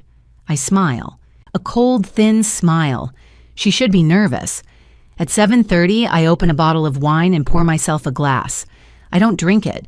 I just hold it, feeling the weight of it in my hand. Everything is ready. The party is about to start. And Jake doesn't know he's about to become the main course. Before I take you into that dining room on October 28th, the night I served justice alongside dinner, comment, "Truth below," so I know you're ready for this. What happens next will shock you. And a quick note, some details ahead are dramatized for educational impact. If intense confrontation isn't for you, now's the time to step away. The dining room of Rosa's kitchen glowed with the soft amber light of 24 candles scattered across the tables, their flames flickering gently in the cool October breeze that slipped through the half-open window near the bar. I stood behind the host stand, dressed in the deep burgundy dress I had chosen specifically for this night, elegant, confident, the kind of dress a woman wears when she knows exactly what she is about to do. The air smelled of roasted garlic, fresh basil, and the faint sweetness of caramelized onions from the kitchen, where I had spent the last 3 hours preparing a 5-course meal that no one here would ever forget. My hands were steady as I smoothed the white linen tablecloth one last time, adjusted the single red rose in the center vase, and checked my phone. It was 7:58 p.m. In 2 minutes, the first guest would arrive, and the carefully constructed trap I had spent 8 months building would finally spring shut. At exactly 8:05 p.m., the front door swung open and Jake stepped inside his broad shoulders, filling the doorway, his smile warm and familiar and utterly false. He wore the charcoal gray suit I had bought him for our first anniversary, the one he claimed made him feel invincible. He crossed the room in 3 long strides, pulled me into his arms and kissed my forehead with the same tenderness he had shown me on our wedding day. "Happy anniversary, sweetheart," he murmured against my hair, his voice low and intimate. I forced myself to smile, to lean into him, to play the role of the adoring wife one last time. "Thank you for being here." I whispered back, my fingers briefly touching the remote gas shut-off app icon on my phone screen, hidden in the pocket of my dress. At 8:10 p.m., Maya walked in her red hair swept into an elegant updo, her emerald green cocktail dress clinging to her curves in a way that was clearly meant to catch Jake's eye. She paused in the doorway, her gaze sweeping the room with an expression of perfectly calibrated surprise. "Zoe, you invited me," she said, her voice light and airy as though we were old friends who had simply lost touch. "I just thought I'd stop by to say hello." I smiled at her, the kind of smile that held no warmth whatsoever. "Of course I invited you, Maya. You're family after all." Her eyes flickered toward Jake for the briefest second before she looked away. At 8:15 p.m., Marcus Brennan arrived. His silver hair combed back his navy blue suit, immaculate, his handshake firm and confident as he greeted Jake like an old business partner. "Jake, good to see you," Marcus said smoothly, clapping him on the shoulder. "Zoe, thank you for the invitation. Your grandmother's restaurant has always been legendary in this city." I nodded politely, noting the way Jake's smile tightened just slightly at the corners, the way his eyes followed Marcus to his seat, with the wary calculation of a predator assessing a rival. At 8:20 p.m., Linda Carson, Jake's mother, swept through the door, her silver hair styled in soft waves, her lavender blouse and pearl necklace, giving her the air of a woman who had spent decades perfecting the art of gracious dignity. She wrapped me in a warm hug, her perfume, something floral and old-fashioned enveloping me. "My dear daughter-in-law," she said, her voice full of genuine affection. "I'm so proud of you both. 2 years already. Time flies when you're happy."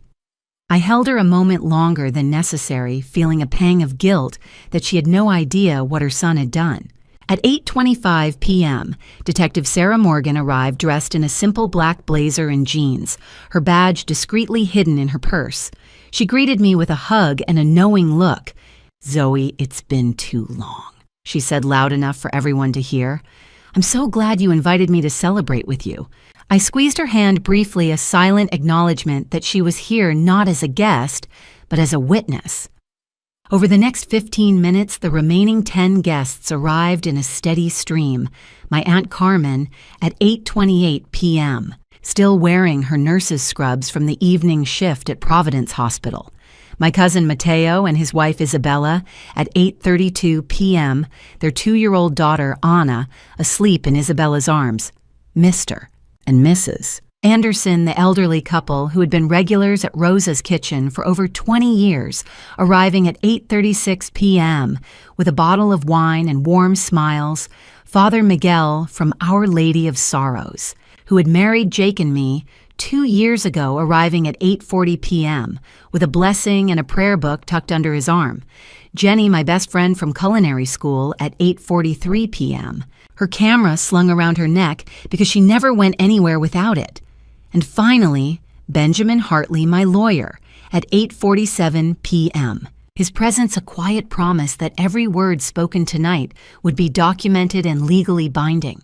By 8:50 p.m., all 15 guests were seated around the long rectangular table I had set up in the center of the dining room, their faces illuminated by candlelight.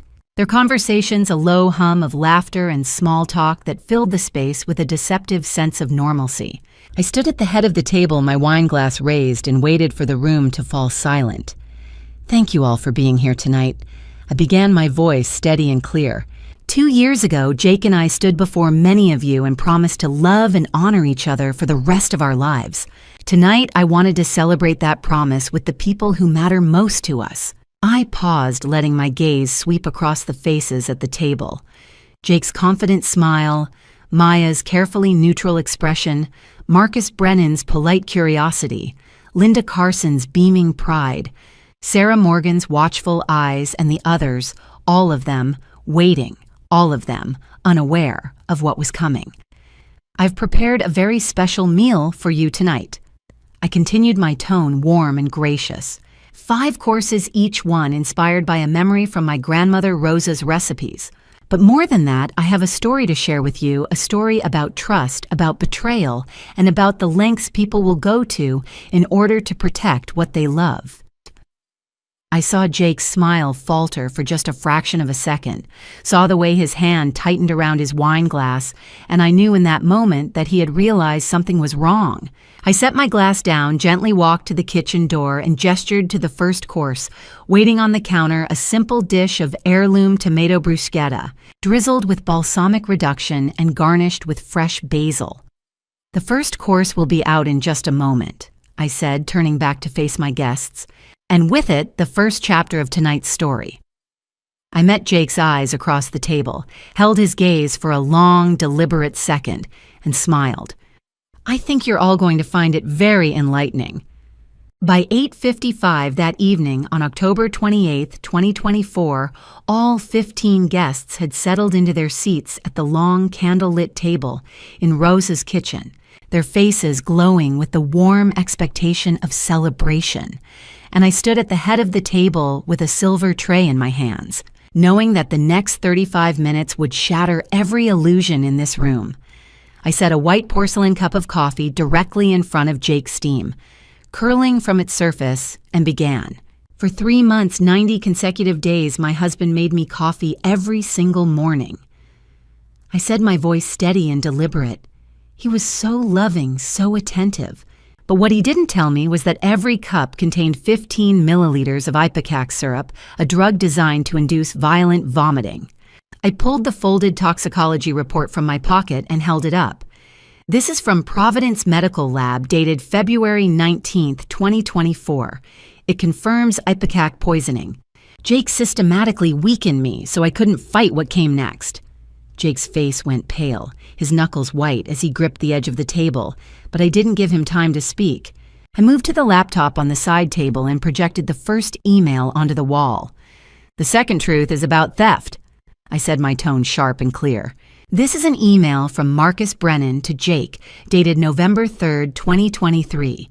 It reads, "Once you have power of attorney, the transfer will take 90 days. Make sure she's too weak to fight it." And here's Jake's response from January 22nd, 2024. "Ipecac is working. She's losing weight and barely has energy to run the kitchen. By April, we'll have everything." I turned to Marcus, whose face had gone rigid with barely controlled fury. "You offered $2.8 million for my restaurant, Mr. Brennan. You thought I'd never find out." Marcus stood abruptly, but Sarah Morgan stepped forward from her position by the door, her hand resting on her badge. "Sit down," she said quietly. "You're not leaving." I tapped the keyboard again, splitting the screen between 2 medical documents. "The third truth is about the lies Jake told my sister," I said, turning to Maya, whose confusion was written plainly across her face. On the left is a fertility report from Oregon Wellness Clinic claiming Jake has low sperm count and is undergoing treatment. On the right is his actual medical record from Oregon Health and Science University dated August 15, 2019, a vasectomy performed 5 years ago. I let the silence stretch for 3 long seconds. Oregon Wellness Clinic doesn't exist, Maya. Jake fabricated that document to keep you hoping to keep you under his control. He never intended to give you a baby. He was using you. Maya's face crumpled, tears spilling down her cheeks as she turned to Jake. "Is this true?" she whispered. Jake said nothing, his jaw clenched so tightly I could see the muscle jumping beneath his skin. The fourth truth came in a cascade of photographs Jake and Maya kissing in the Marriott lobby, holding hands in Pioneer Courthouse Square, embracing outside a wine bar on Northwest 23rd. "These were taken by the private investigator I hired over the past 6 months," I explained. "My sister and my husband carrying on an affair while living in my home." Linda Carson let out a choked sob, her hands flying to her mouth as she stared at the images in horror. "Jacob," she gasped, her voice breaking. "How could you—" Jake finally found his voice low and desperate. "Mom, this isn't Zoe is twisting everything." I cut him off. I pressed play on the audio file and Jake's voice filled the room through the laptop speakers. "I need you to do something for me, Rick. There's a gas line at Rose's kitchen behind the stove. Loosen the valve just enough so it leaks slowly, not enough to smell right away, but enough that when someone lights the stove..." A gruff voice responded, cautious and wary. "You're talking about an explosion." Jake's voice came back cold and calculating. I'm talking about an accident, $5,000 cash, October 28th, after 8 p.m. The recording ended and I held up my phone displaying the remote gas shut-off app. The fifth truth is attempted murder, I said. Jake hired Rick Donovan to sabotage this kitchen tonight. He planned for this building to explode at 8 o'clock, killing me, and everyone in this room, including his own mother, and making it look like an accident.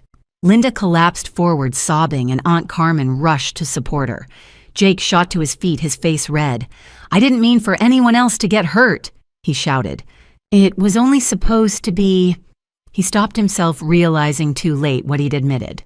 I pulled up the final piece of evidence text messages between Jake and Maya from October 1st. The sixth truth is ambition, I said. Jake to Maya. After Zoe is gone, we'll open our own place. Maya's table.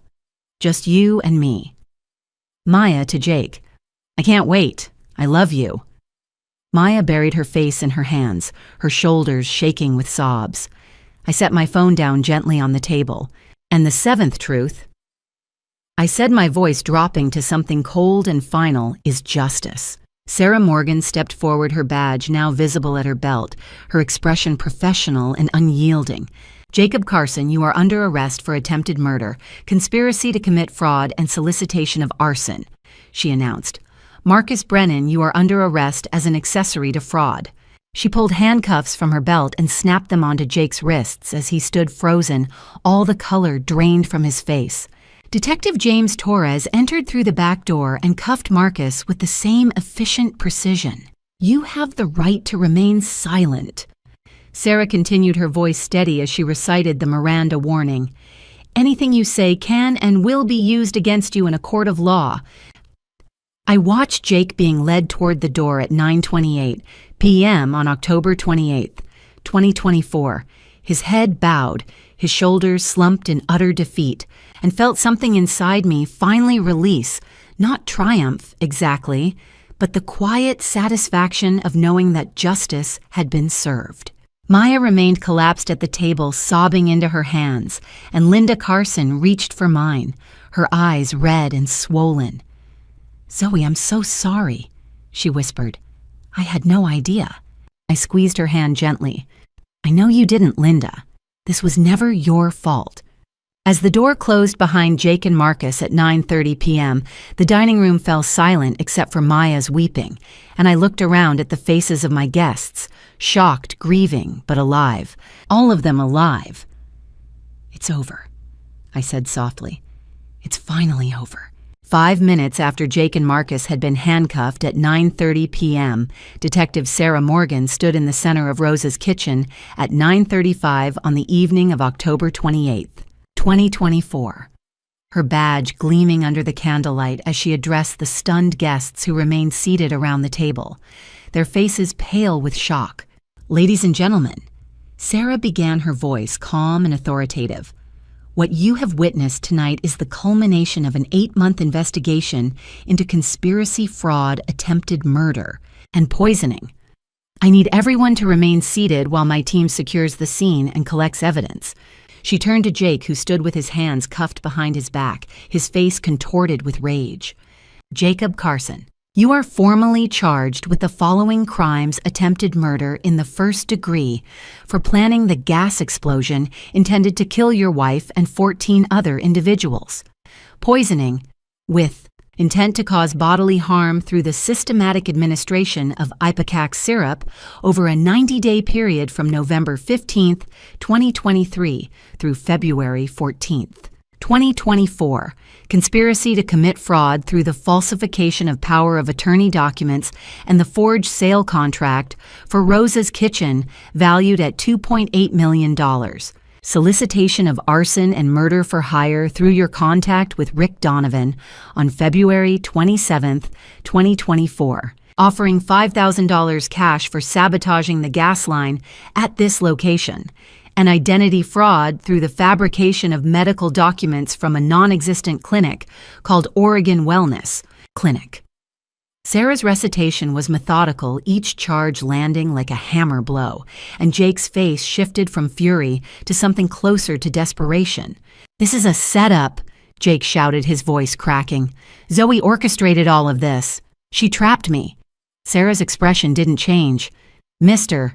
Carson, we have your voice on a recorded phone call explicitly discussing the gas line sabotage. We have emails between you and Marcus Brennan detailing the timeline of the poisoning and the fraudulent property transfer.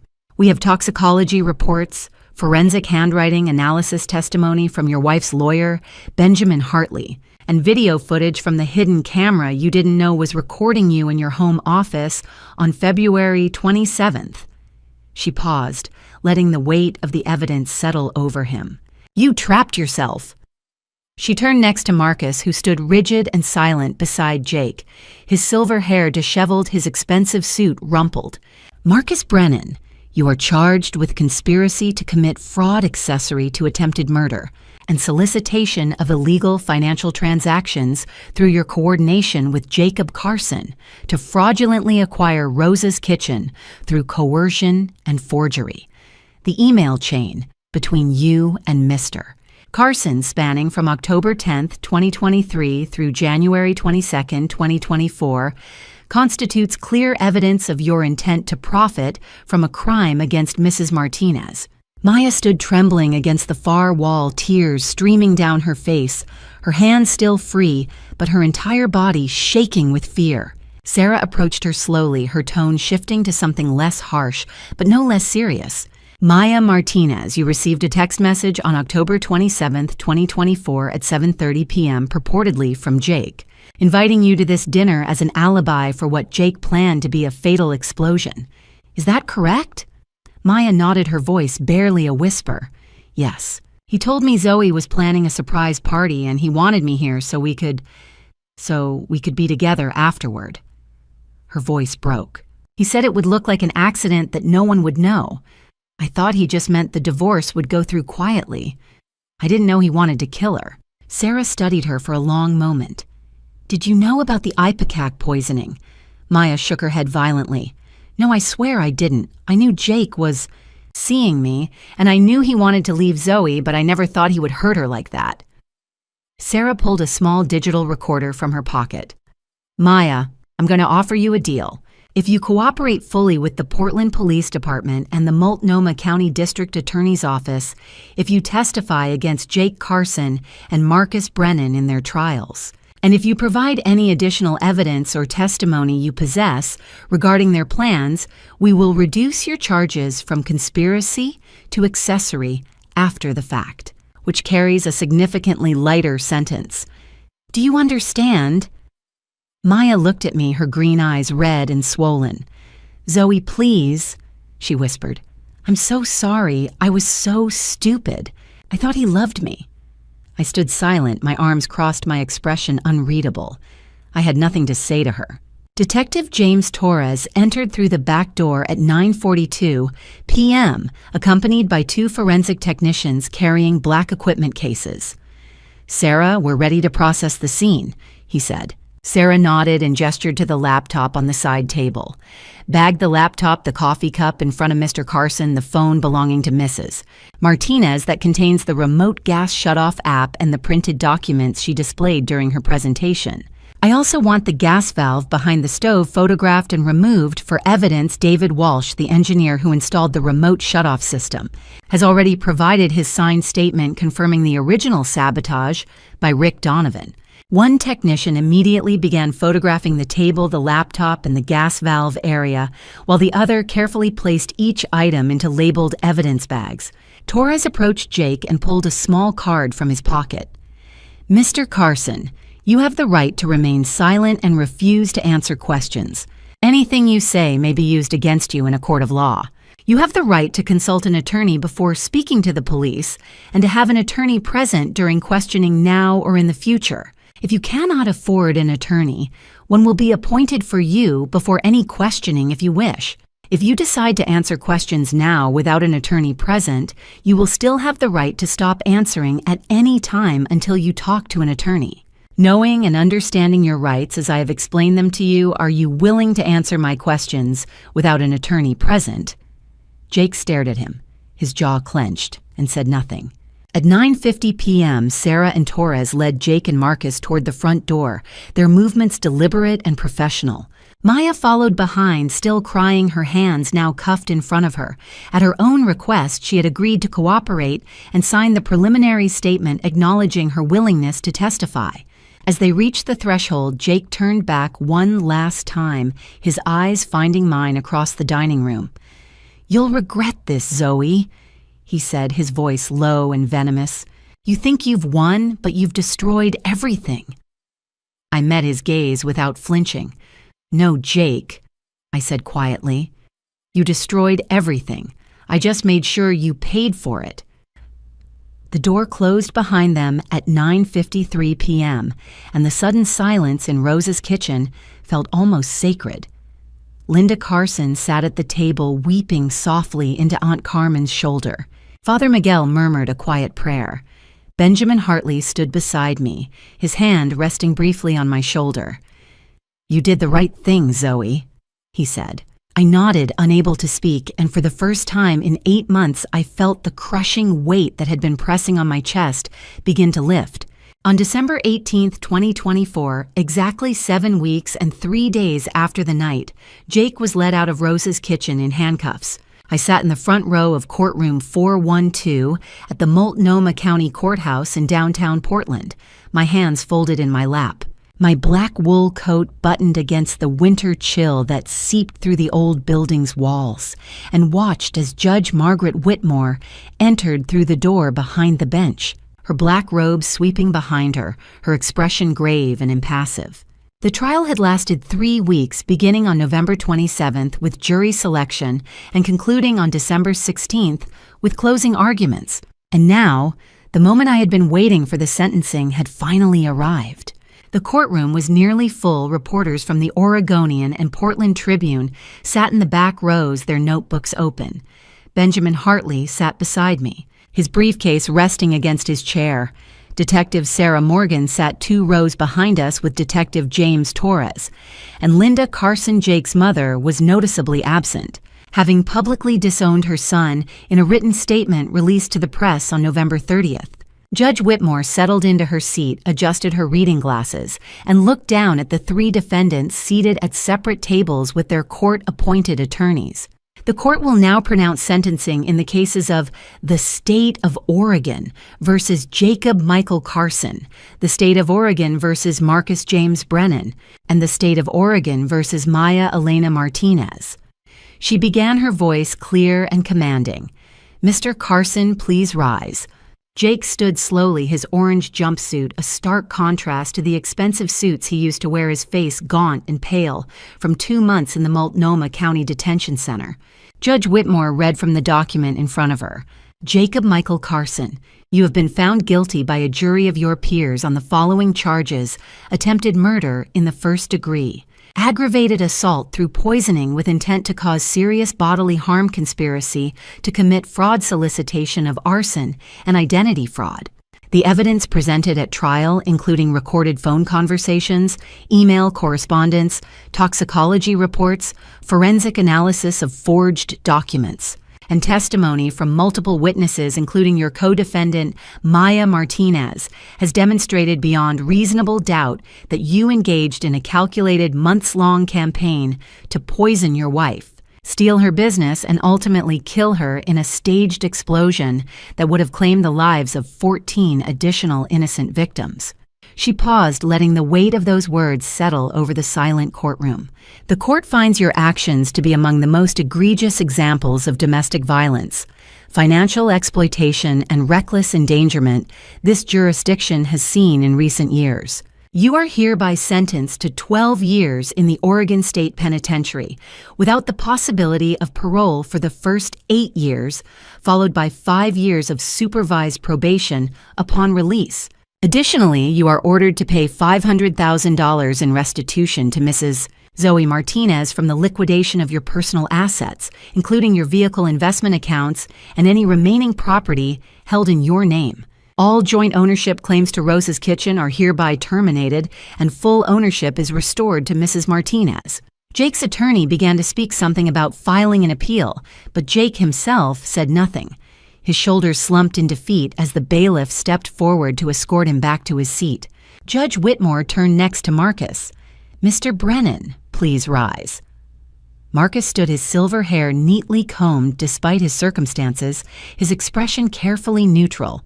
"Marcus James Brennan, you have been found guilty of conspiracy to commit fraud and acting as an accessory to attempted murder, through your coordination with Jacob Carson to fraudulently acquire Rosa's Kitchen through coercion, forgery, and exploitation of Mrs. Martinez's compromised physical and mental state caused by systematic poisoning. Your email correspondence with Mr. Carson spanning from October 2023 through January 2024 demonstrates clear knowledge of and participation in this criminal enterprise. You are hereby sentenced to 8 years in the Oregon State Penitentiary, followed by 3 years of supervised probation. Additionally, you are permanently barred from holding any executive or ownership position in the restaurant or hospitality industry in the state of Oregon for a period of 15 years following your release. Cascade Dining Group has already terminated your employment and severed all business relationships with you, and the court notes that the company has cooperated fully with this investigation. Finally, Judge Whitmore's gaze moved to Maya, who sat with her hands clasped tightly in her lap. Her red hair pulled back in a simple ponytail, her eyes red-rimmed from crying. "Miss Martinez, please rise." Maya stood shakily, her public defender placing a steadying hand on her elbow. "Maya Elena Martinez, you have pleaded guilty to accessory after the fact and obstruction of justice. The court acknowledges that you cooperated fully with law enforcement beginning on the night of October 28th, that you provided critical testimony against both Mr. Carson and Mr. Brennan during trial, and that credible evidence suggests you were unaware of the full extent of Mr. Carson's murderous intent. However, your participation in an extramarital affair with your sister's husband, your acceptance of financial benefits derived from fraudulent activities, and your initial willingness to serve as an alibi for what you believed would be a convenient accident demonstrate poor judgment and moral culpability. You are hereby sentenced to 2 years of supervised probation, 400 hours of community service to be completed within the first 12 months, and mandatory psychological counseling twice monthly for the duration of your probation. You are also prohibited from contacting Mrs. Zoe Martinez directly or indirectly without her express written consent. Maya nodded, tears streaming down her face, and whispered, "Thank you, Your Honor." After the judge's gavel fell and the courtroom began to empty, I remained seated for a long moment, staring at the empty bench, feeling strangely hollow despite the victory. Sarah approached and sat down beside me. "Zoe, you did it," she said gently. "Justice was served. You can move forward now." I nodded slowly. "I know, but it doesn't feel the way I thought it would." She squeezed my shoulder. "It never does. But you survived. That's what matters." Benjamin handed me a sealed envelope as we stood to leave. "This came for you yesterday," he said, "from Maya." I opened it later that evening in the quiet of my apartment and read her handwritten note. "Zoe, I know I don't deserve your forgiveness. I was foolish and selfish and blind. I will live with what I've done for the rest of my life. I'm sorry." I folded the letter carefully and set it aside, but I didn't write back. Jake lost his freedom, Marcus lost his career, Maya lost her family, and I had my restaurant back, my safety restored, my justice delivered, but I had also lost the sister. I thought I knew the marriage I believed in, and the innocence of trusting that the people you love would never destroy you. The sun rose over the Pacific at 6:15 a.m. on May 15th, 2025, casting golden light across the wet sand at Cannon Beach as I walked barefoot toward Haystack Rock. Abuela Rosa's old cookbook pressed against my chest. The leather cover was worn smooth from decades of use. the pages stained with flour and spices, and the fingerprints of the woman who taught me that cooking was never just about food, it was about survival, about pouring love into something even when the world tried to take everything away. I had woken at 4:30 that Sunday morning with an overwhelming need to return to this place 90 minutes west of Portland, where Rosa used to bring me as a child whenever I was sad or scared, my daughter. She would say, her hand warm in mine, as we watched the waves, "The ocean washes everything clean. No matter how much it hurts, the waves keep coming and life keeps moving forward." 6 months had passed since Judge Whitmore sentenced Jake to 12 years in prison, Marcus Brennan to 8, and gave Maya 2 years of probation in exchange for her testimony. 6 months since I had walked out of that courtroom feeling hollow despite the victory, uncertain whether justice was enough to fill the places where trust used to live. But I had done what Rosa taught me to do. I had rebuilt. The $850,000 from her trust fund and the $500,000 in restitution from Jake had given me more than money. They had given me the power to transform everything. Jake tried to destroy. I paid off every debt on Rosa's kitchen, including the predatory loans Marcus had encouraged Jake to pressure me into signing. I hired contractors to renovate the dining room with warm terracotta walls, expand the seating, from 25 to 40 guests, install a state-of-the-art kitchen to replace the one Jake sabotaged, and commission a mural of Rosa on the back wall, her hands covered in flour, her smile radiant and eternal. But the renovation I was most proud of wasn't physical. In February, I established the Rosa Heritage Fund, a nonprofit providing grants of up to $20,000 to women escaping domestic violence or financial abuse who wanted to start businesses in food and hospitality. The fund included free legal consultation, business mentorship, and access to a network of female entrepreneurs across Oregon. We awarded our first 3 scholarships in March to women who dreamed of opening bakeries, catering companies, and food trucks. And watching them speak at the Portland Women's Business Center about their hopes for the future made me cry harder than I had in months, not from grief, but from something that felt like healing. Rosa's Kitchen reopened on April 8th with a menu combining abuela's recipes with new dishes I had created during the winter. My Aunt Carmen became my business partner, investing her savings and her nursing experience into building a restaurant culture that valued staff well-being as much as food quality. By late April, Portland Monthly had featured us, and the Oregon Restaurant and Lodging Association nominated us for Best Family Restaurant of 2025. Yet, despite the success, the full dining room, the glowing reviews, the scholarship recipients sending thank you cards there, remained a hollow place inside me that hadn't healed. 1 week ago on May 8th, I was closing at 9 p.m. when I saw Maya standing across the street, her red hair pulled back, her hands deep in her jacket pockets. She didn't try to come inside. She just stood there for 10 minutes staring at the lit windows, at the customers laughing at Rosa's mural, then turned and walked away. The next morning, white roses appeared on the doorstep with a note, "Zoe, I'm not asking for forgiveness. I just want you to know I'm sorry every single day." I put the flowers in my apartment and read the note a dozen times but didn't respond. I wasn't ready. Maybe I never would be. Some betrayals cut too deep to simply forgive even when you understood the person who hurt you was also someone else's victim. Standing on the beach with waves crashing at my feet, my phone buzzed. An email from Elena Ramirez. I opened it, squinting against the morning light. "Dear Miss Martinez, my name is Elena Ramirez and I'm 29 years old. 2 months ago, I left a violent marriage with nothing but my 7-year-old daughter and the clothes we were wearing. I've been staying at a women's shelter in Portland, and a counselor told me about the Rosa Heritage Fund. I've always dreamed of working in a restaurant, learning to cook professionally. I saw on your website you're hiring kitchen staff.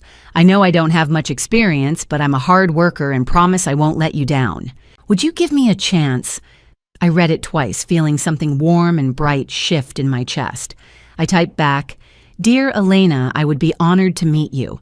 Come to Rosa's Kitchen Monday at 10 a.m. We'll start together."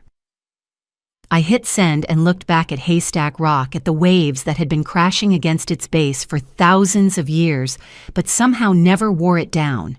I thought about Jake locked in his cell at Oregon State Penitentiary, about Marcus stripped of everything he built, about Maya living alone with her guilt. I thought about the restaurant almost stolen from me, the life I almost lost, the trust weaponized against me. Then I thought about Elena, the 3 scholarship recipients, Aunt Carmen, the customers who returned week after week, not just for food, but for the warmth and safety they felt inside Rosa's walls. I opened the cookbook to the first page where Rosa had written in careful cursive, "Never let anyone steal your dreams." I traced the words with my finger and heard her voice. "The waves keep coming, my granddaughter, and life keeps moving forward." I didn't know what the future held. I hadn't forgiven Maya, and maybe I never would. But I had forgiven myself for trusting the wrong person, for not seeing the betrayal sooner, for believing love was supposed to protect me, when sometimes love was the thing that hurt most. Rosa's Kitchen wasn't just a restaurant anymore. It was a sanctuary, proof that women like me, like Elena, like the scholarship recipients, could survive anything and still build something beautiful.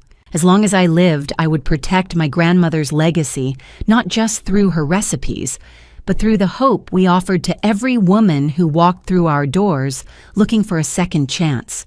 The sun climbed higher over the ocean, painting the sky in shades of gold and pink, and I felt something I hadn't felt in over a year: peace. Not the absence of pain, but the presence of purpose.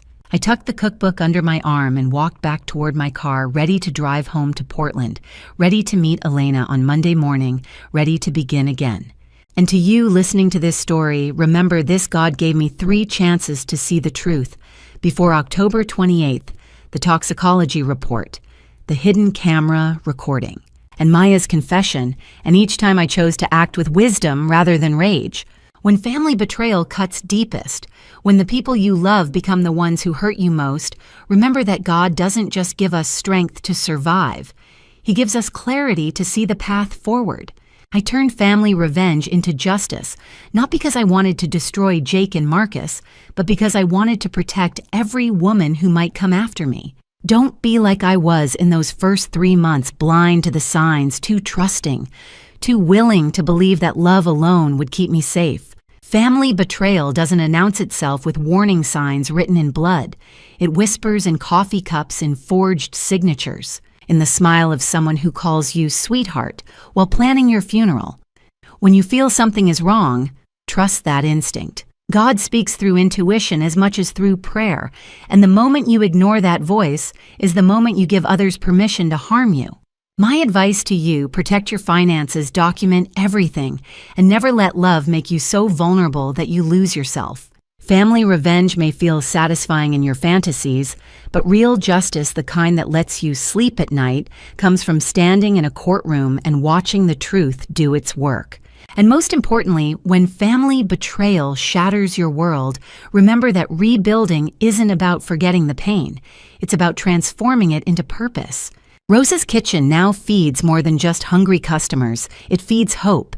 And that, I believe, is what God intended all along.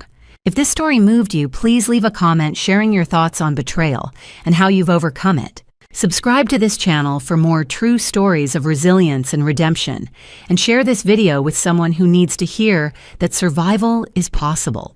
Thank you so much for staying with me until the end. Your time and attention mean everything. And a final warning: the stories that follow contain fictionalized elements created for educational purposes. If you prefer different content, feel free to explore other videos that better suit your interests. Stay safe, stay strong, and remember, you are never as alone as betrayal makes you feel.